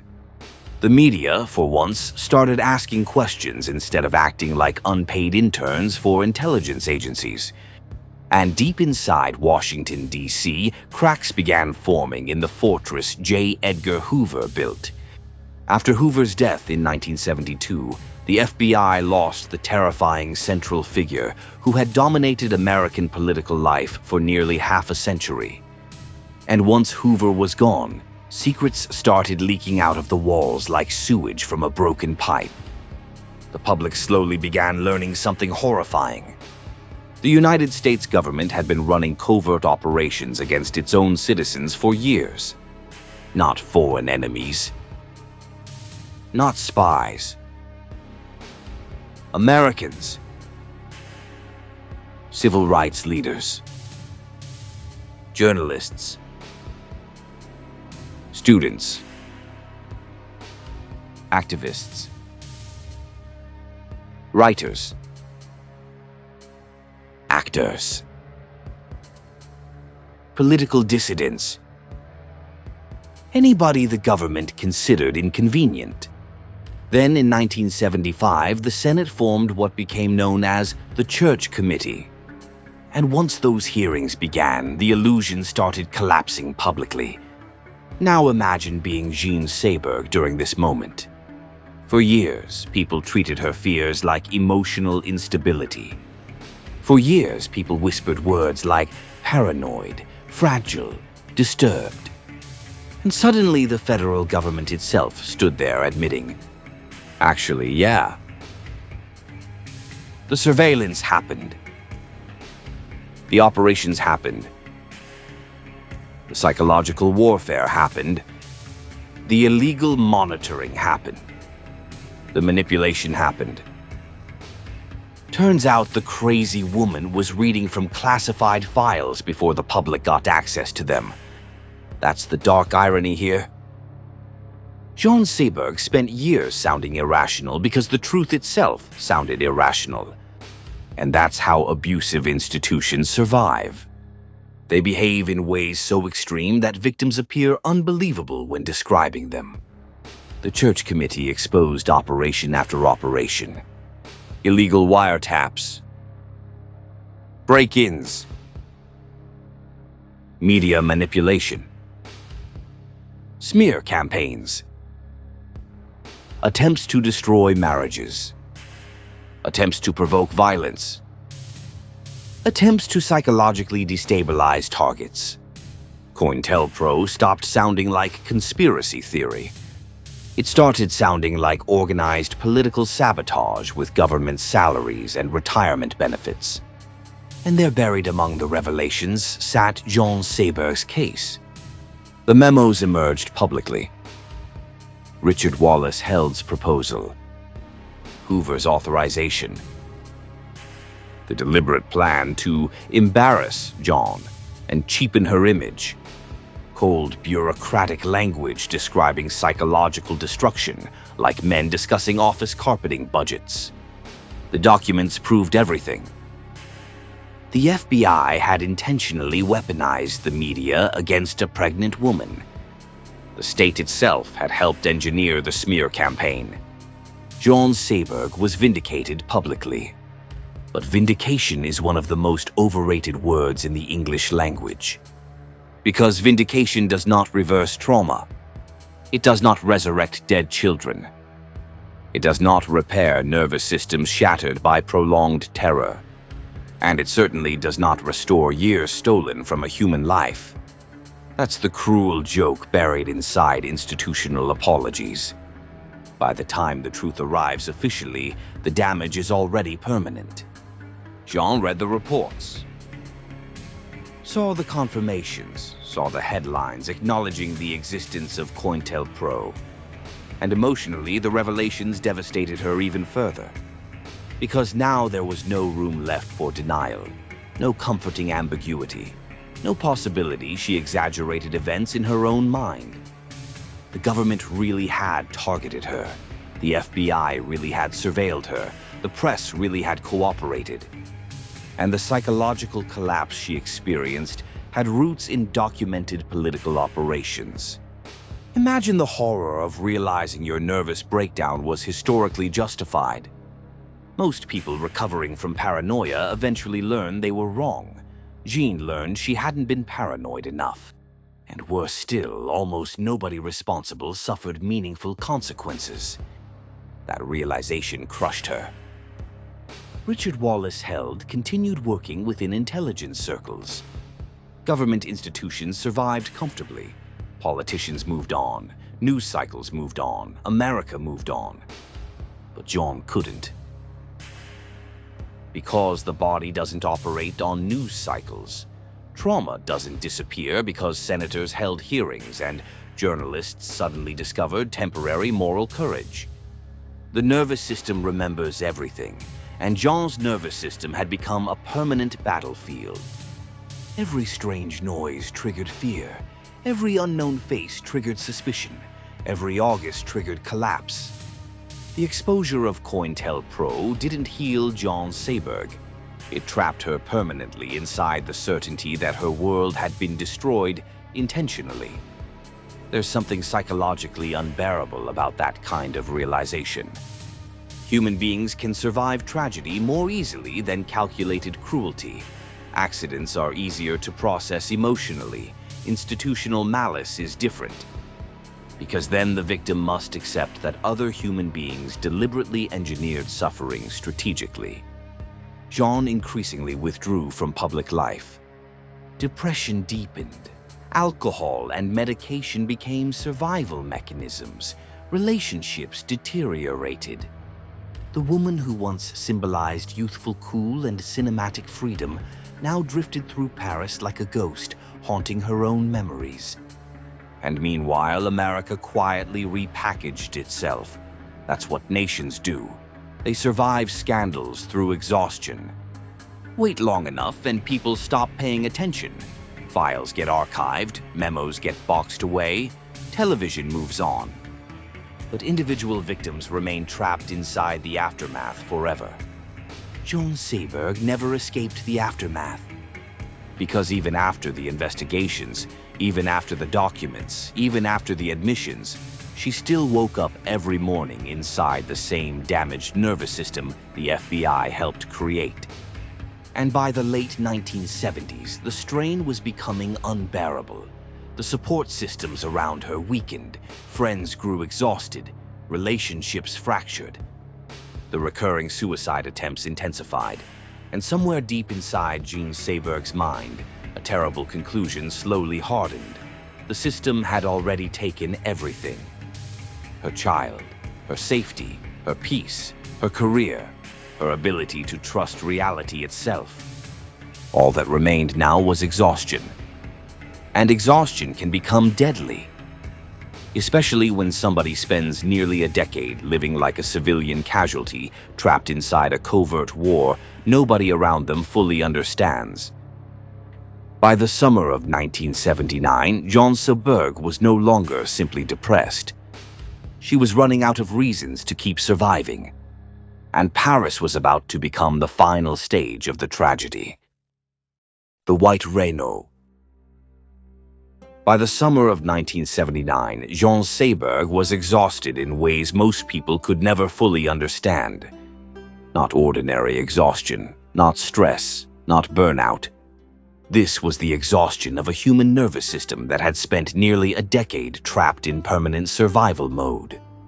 The kind of exhaustion where the body keeps living long after the spirit quietly starts shutting doors internally. Jean was only 40 years old, but psychologically she looked ancient. Years of surveillance trauma, paranoia, public humiliation, medication, alcohol, grief, and recurring depression had eroded her piece by piece. And every August made it worse. Because August was no longer just a month. It was an anniversary of devastation. Baby Nina, the smear campaign, the hospital, the funeral, the glass casket, the headlines, the betrayal. Everything returned every single year like clockwork. The body remembers trauma seasonally.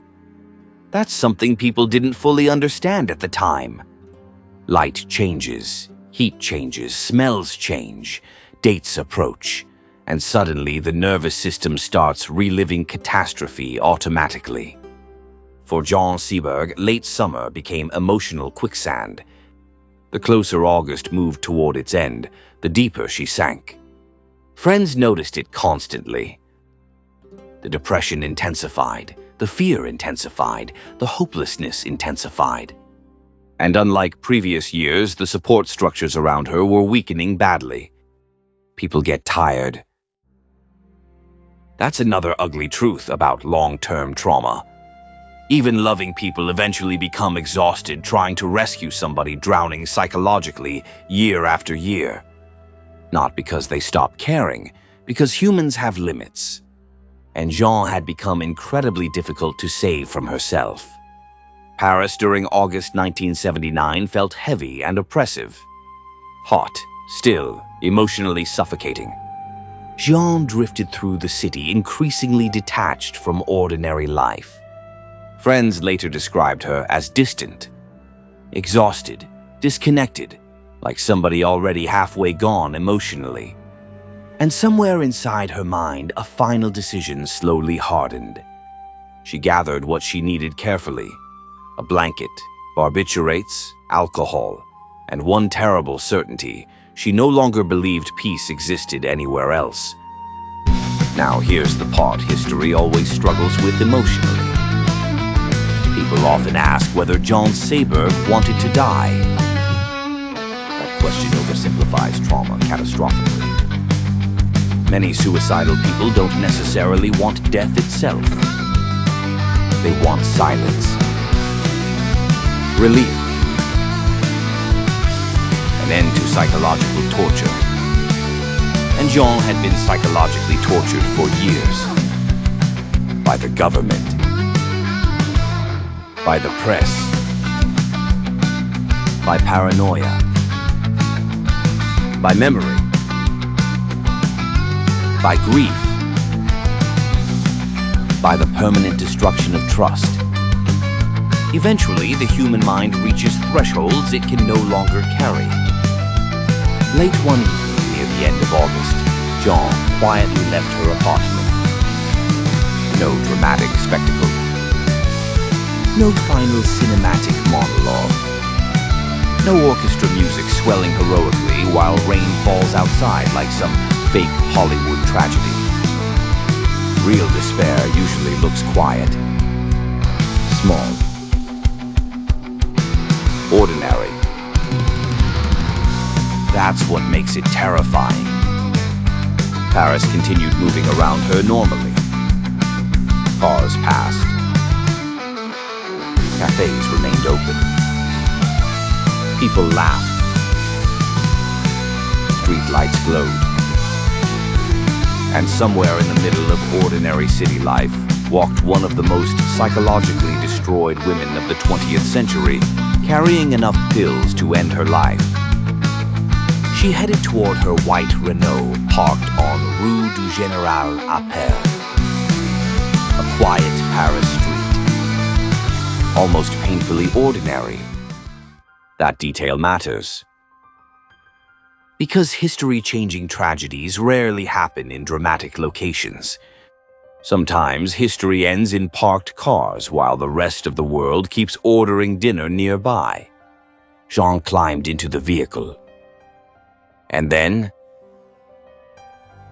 she vanished. For 11 days, nobody knew where she was. Friends searched desperately. Police searched. Hospitals were checked.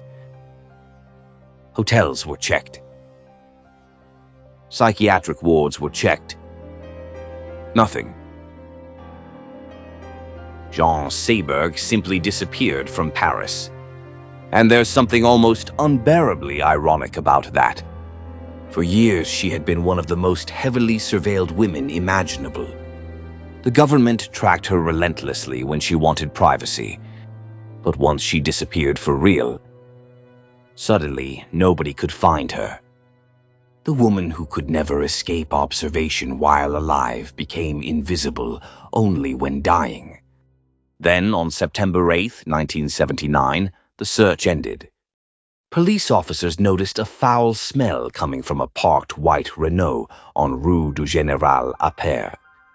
The car had been sitting there in the brutal summer heat for days. When officers opened the vehicle, they found Jean Seberg in the back seat, dead, wrapped tightly in a blanket. Beside her sat an empty bottle of barbiturates and a bottle of mineral water. A short note addressed to her son Diego rested nearby. It read, "Forgive me, I can no longer live with my nerves." And honestly, that line might be one of the bleakest descriptions of trauma ever written. My nerves. Not fame, not Hollywood, not scandal. Her nerves. The nervous system itself had become unbearable to inhabit. The media immediately rushed toward the easiest narrative possible. Fragile actress, depression, tragic celebrity suicide, case closed, nice and tidy. Everybody gets to feel sad for 15 minutes, write emotional newspaper columns, then move on comfortably without asking harder questions. But almost immediately, disturbing inconsistencies emerged. The toxicology reports revealed massive quantities of barbiturates and alcohol in Jean's system. Lethal amounts. Amounts severe enough to incapacitate motor function rapidly. And suddenly, investigators faced a disturbing logistical problem. How exactly did Jean manage all of this physically? How did a heavily intoxicated woman under catastrophic sedation walk through Paris, unlock her car, climb awkwardly into the back seat, close the doors, wrap herself tightly in a blanket, and remain positioned the way investigators found her? The timeline became physically questionable. Some investigators quietly suspected another person may have been present. Possibly a companion. Possibly someone who panicked afterward. Possibly someone who helped move the body. Rumors spread quickly. And given Jean's history, darker suspicions inevitably followed. Because by 1979, Jean Seberg was no ordinary celebrity death.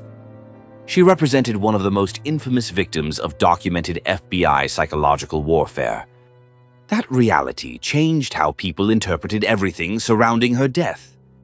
Now, to be historically responsible here, there is no verified evidence proving the FBI or CIA physically murdered Jean Seberg. None. But the suspicion surrounding her death never fully disappeared because the state had already spent years destroying her psychologically. Once institutions demonstrate willingness to manipulate, surveil, smear, and emotionally terrorize civilians, public trust collapses permanently. That's the real consequence of intelligence abuse. Eventually, nobody believes official explanations anymore. And honestly, can you blame them? The French investigation eventually leaned toward probable suicide. But even investigators acknowledged strange inconsistencies remained unresolved. The case closed quietly. The white Renault became another tragic image attached permanently to Jean Seberg's story. But here's the reality history cannot escape. Whether Jean physically died alone or not, the machinery that drove her into that car absolutely existed. The surveillance existed. The smear existed. The FBI memos existed. The psychological warfare existed. The dead child existed. And by 1979, Jean Seberg had spent nearly a decade living inside a nervous system the American intelligence apparatus helped shatter. The state did not need to physically pull a trigger at that point. The damage had already been done years earlier. And just days after her body was discovered, the FBI made one final move. A move so calculated and politically convenient it felt almost surreal. They publicly admitted their role in the 1970s smear campaign. Not out of morality. Not out of guilt. Out of damage control. Because even in death, Jean Seberg remained dangerous to them. The final verdict. Just days after Jean Seberg's body was discovered inside the white Renault, the FBI made a stunning public admission. Without being subpoenaed, without being cornered in court, without some dramatic congressional showdown forcing the truth into daylight, the Bureau voluntarily released documents confirming their role in the 1970 smear campaign against Jean Seberg. And the timing was impossible to ignore. For years, the FBI denied wrongdoing. For years, Jean lived trapped between public humiliation and psychological collapse, while the government hid behind secrecy, bureaucracy, and institutional silence. But now, suddenly, immediately after her death, the Bureau wanted transparency? Please. That wasn't honesty. That was containment. The FBI understood exactly what danger Jean Seberg represented historically, because dead victims become unpredictable politically. Especially dead victims with documented intelligence files attached to their names. The Bureau released the memos strategically, the same memos proving that J. Edgar Hoover authorized the campaign to spread lies about Jean's pregnancy. The same memos proving the government intentionally weaponized the media against her. The same memos proving federal agents deliberately attempted to embarrass her publicly and cheapen her image. And just like that, the entire nightmare officially entered historical record. No more speculation, no more conspiracy theories, no more dismissing Jean Seberg as unstable or delusional. The government itself confirmed the operation, but the FBI carefully framed the admission. That part matters. Institutions rarely confess cleanly, they confess surgically. The Bureau positioned the smear campaign as an unfortunate excess of the Hoover era, a regrettable mistake, an embarrassing chapter from the past, something isolated, contained, historical, not systemic, not ongoing, certainly not connected to the psychological collapse and death of Jean Seberg nearly a decade later. That framing was deliberate, because admitting psychological warfare from 1970 allowed the Bureau to separate itself publicly from the disturbing questions surrounding 1979. Classic institutional strategy: admit enough to survive, deny enough to protect the structure. But Romain Gary refused to let them control the narrative. Gary had spent nearly 10 years watching the woman he loved deteriorate psychologically under the weight of surveillance, grief, paranoia, and trauma. And by this point, Gary no longer cared about diplomacy. He publicly condemned the FBI with absolute fury. At a press conference in Paris, Gary looked directly into cameras and stated plainly that Jean Seberg had been destroyed by the American government. Not metaphorically, destroyed. He accused the FBI of driving her into madness, driving her into isolation, driving her into despair, and ultimately driving her into that white Renault. Gary understood something history often sanitizes. Psychological warfare still kills people, just slower, more quietly, with cleaner paperwork afterward. No gunshots, no dramatic crime scenes, just nervous systems collapsing over years while institutions hide behind technicalities. That's what happened to Jean Seberg, and Gary knew it. The government didn't merely target her politically, they contaminated her relationship with reality itself. They transformed ordinary fear into permanent terror. They destroyed her ability to trust, her ability to feel safe, her ability to separate legitimate danger from imagined danger. Once that happens psychologically, recovery becomes extraordinarily difficult. And Gary watched it happen in real time. He watched the paranoia deepen, the depression worsen, the suicide attempts repeat, the fear consume her. And perhaps the cruelest part of all, the people responsible continued living ordinary lives. Richard Wallace Held continued his career in intelligence operations. Government officials retired comfortably. Media institutions survived untouched. The machine rolled forward exactly as it always had. That realization haunted Gary profoundly, because it revealed the terrifying imbalance between institutional power and individual suffering. Governments survive scandals, victims survive trauma, but they do not survive in the same condition. Jean Seberg paid with her nervous system, the institutions paid with paperwork. And then tragedy struck again, because Jean's death shattered Romain Gary completely.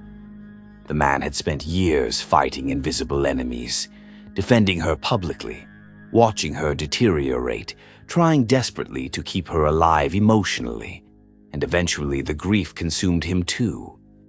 In December 1980, just over a year after Jean's death, Romain Gary sat alone in his Paris apartment. He placed a revolver in his mouth and pulled the trigger. His suicide note specifically addressed speculation surrounding Jean. Gary wrote clearly that his death had no direct connection to hers. But emotionally, history tells a different story. The shockwave that destroyed Jean Seberg destroyed Romain Gary too. Maybe not immediately, maybe not identically, but psychological violence spreads outward through human lives like cracks through glass.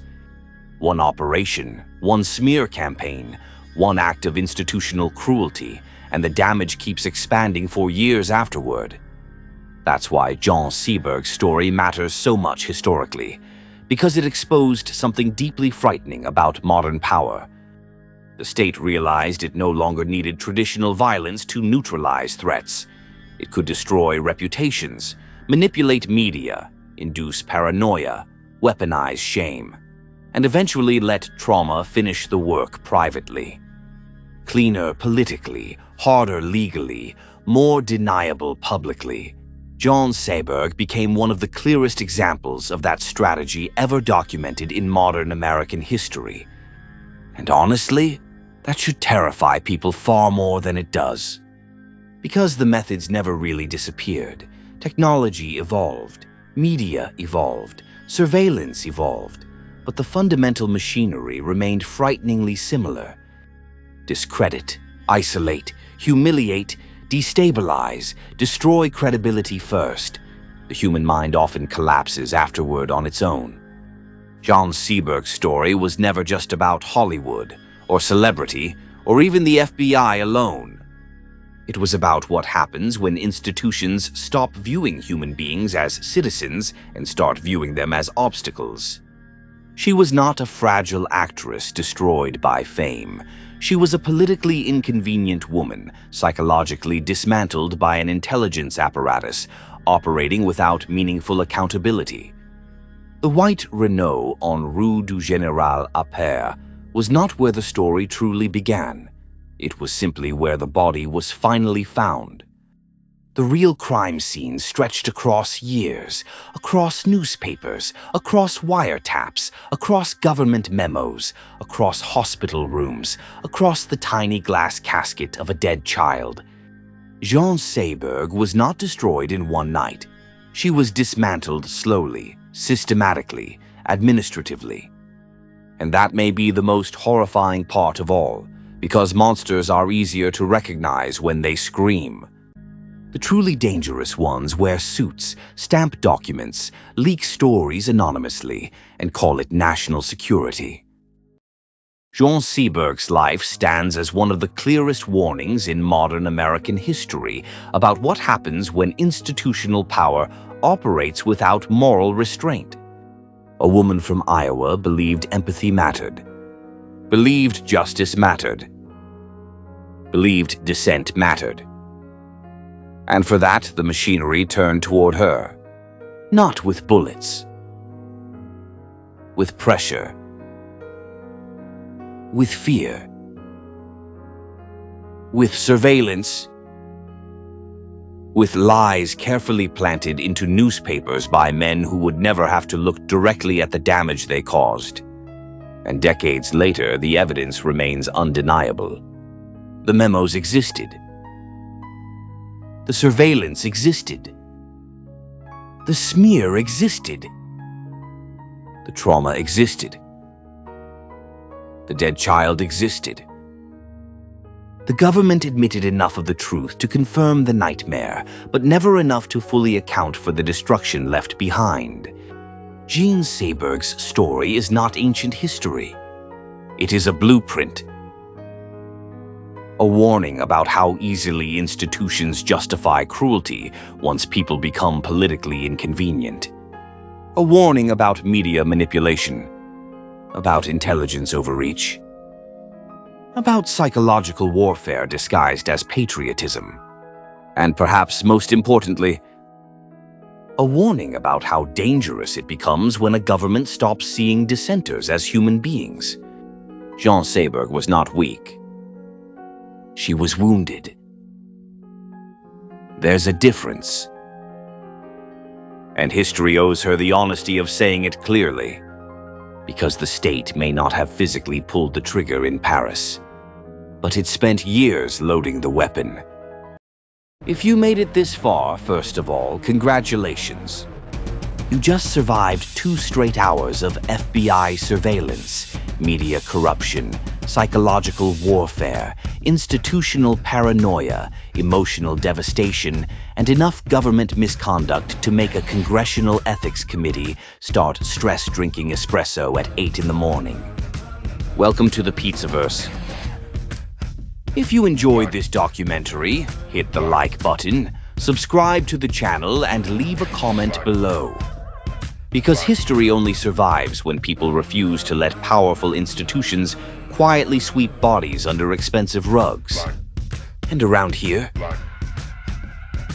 we don't do revisionist history. We dig through the archives, scrape the dirt off the files, hold the receipts up to the light, and ask uncomfortable questions, while everybody else suddenly develops selective amnesia. Special thanks to everybody supporting Pizzaverse Studios and Palermo Productions. You guys keep this crazy operation alive. Every comment, every share, every late-night stream, every person willing to sit through emotionally devastating documentaries while Vincent DiPrio yells about institutional corruption, like a retired Brooklyn bookmaker who accidentally wandered into a Senate hearing. You are the reason these stories continue getting told. And remember, governments love secrecy. Media loves narratives. But history eventually leaks. This has been a Pizzaverse Studios documentary, a Palermo Productions original, written by Bambi Palermo, narrated by Vincent Di Prio. And tonight's lesson is simple. If your intelligence agency starts leaking pregnancy rumors to gossip columnists, maybe it's time for somebody to take the damn keys away from the building. Thank you for watching. Special thanks to Jean Seberg for having more courage in one terrified phone call than most politicians manage in an entire career filled with flag pins and rehearsed speeches. Special thanks to J. Edgar Hoover for once again reminding the world that giving one paranoid man unlimited, unchecked power is generally considered a terrible long-term management strategy. Special thanks to the media outlets who published government-fed poison and then acted shocked when tragedy followed. Real groundbreaking journalism there, fellas. Sources say. Yeah, the source was apparently the FBI acting like a divorced ex-boyfriend with surveillance equipment. Outstanding work. Special thanks to COINTELPRO for proving that when institutions say they're protecting democracy, you should probably start checking the phones for wiretaps and maybe keep your mail away from suspicious guys wearing government shoes. And finally, thank you to the viewers. The people still willing to sit through ugly history instead of sanitized fairy tales wrapped in patriotic background music and corporate sponsorships. Because history matters. Especially the ugly parts. Especially the parts buried under redactions, sealed files, and carefully rehearsed government statements delivered by men blinking way too hard at podiums. This is Bambi Palermo. This is Vincent Di Prio. This is Pizzaverse Studios. And this was the story of Jean Seberg, the woman they watched, the woman they smeared, the woman they psychologically destroyed, and the woman history refuses to bury quietly. See you soon, everybody. And maybe don't trust anonymous government leaks handed to gossip magazines like they're coupons at a damn supermarket checkout line. Jean Seberg. A small-town Iowa girl who became an international film icon, French New Wave legend, civil rights supporter, FBI target, and eventually one of the most disturbing victims of documented government psychological warfare in modern American history. Hollywood tried to package her. France immortalized her. The FBI tried to break her. And history still hasn't fully recovered from what they did to her. Possessed the dangerous combination of beauty, empathy, intelligence, and the inability to shut up when powerful people wanted silence. Which historically is basically like painting a target on your nervous system. J. Edgar Hoover. The man who ran the FBI so long, he basically started treating America like his personal, emotionally unstable office project. Spent decades collecting secret files on politicians, celebrities, activists, journalists, and apparently anybody who looked at him sideways during lunch. Believed civil rights movements were a greater threat to America than actual organized crime, which is one hell of a resume choice in hindsight. Ran the FBI like a paranoid kingdom fueled by surveillance, fear, and enough hidden paperwork to collapse a library floor.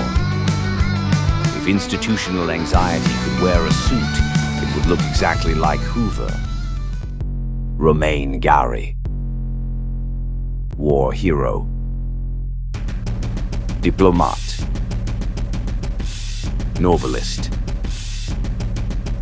intellectual giant, the kind of man who probably made average people feel undereducated just by ordering coffee. Deeply loved Jean Seberg and spent years publicly defending her, while watching the FBI and media systematically destroy her psychologically. Eventually consumed by the same shockwave that destroyed Jean. One of the few people in this story who actually recognized the machinery for what it was, while everybody else kept pretending mistakes were made. Jean-Luc Godard, French New Wave director. Cinematic revolutionary. Professional destroyer of traditional filmmaking rules. Made breathless and accidentally helped turn Jean Seberg into one of the defining cultural icons of modern cinema. Probably consumed enough cigarettes and existential dread to medically qualify as an entire Parisian art movement by himself. Helped create coolness as modern civilization currently understands it.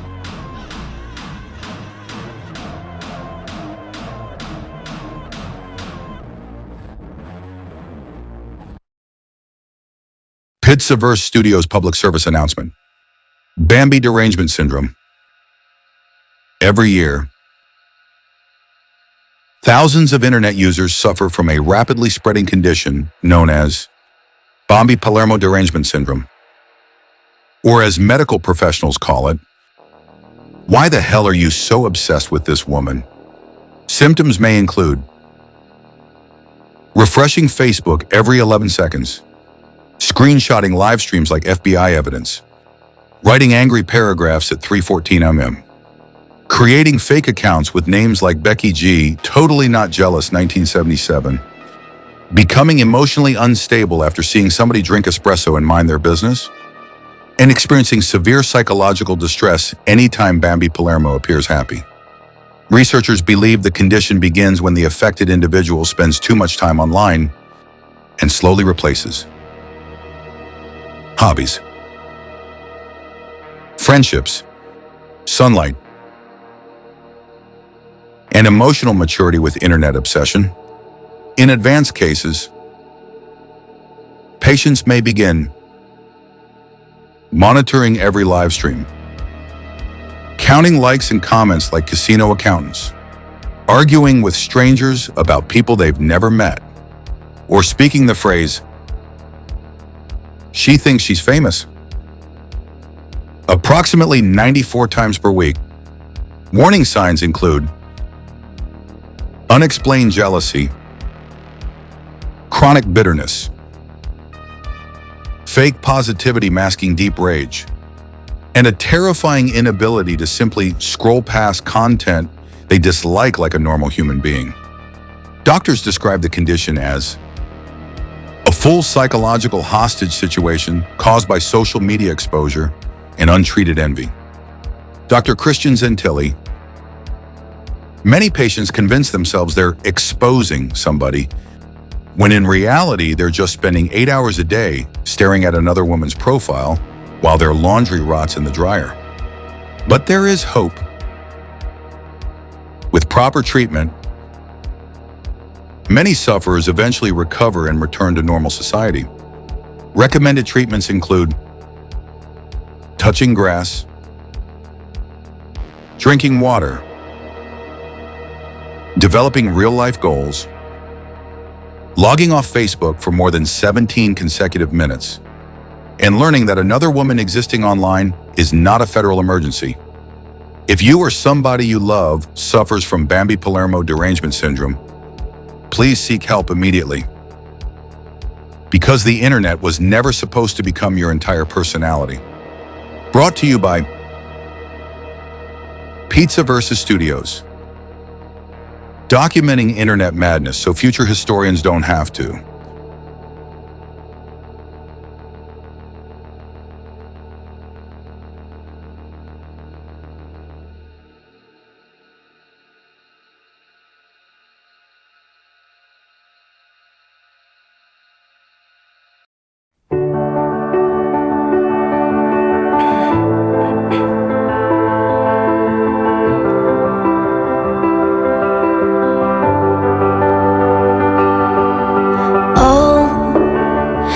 tryna shoot down angels.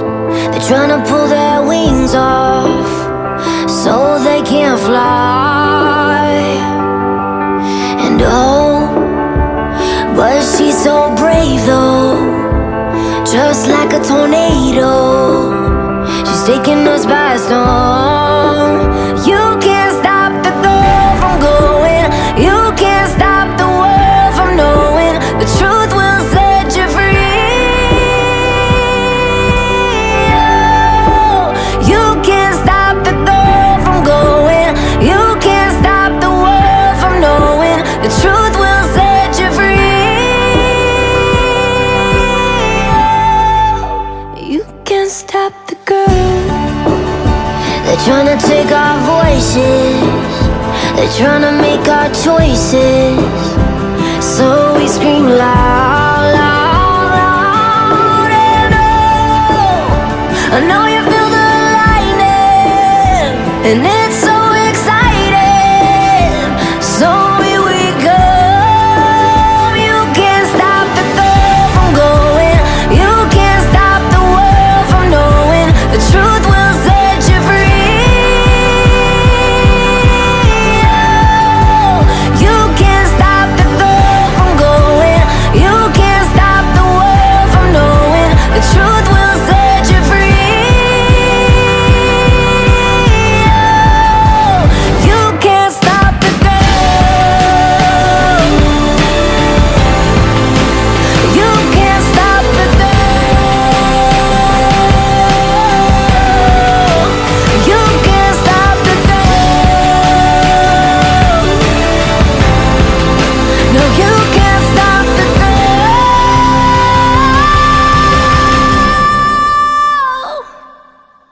Oh, I know you feel the lightning, and it's so exciting. So here we come.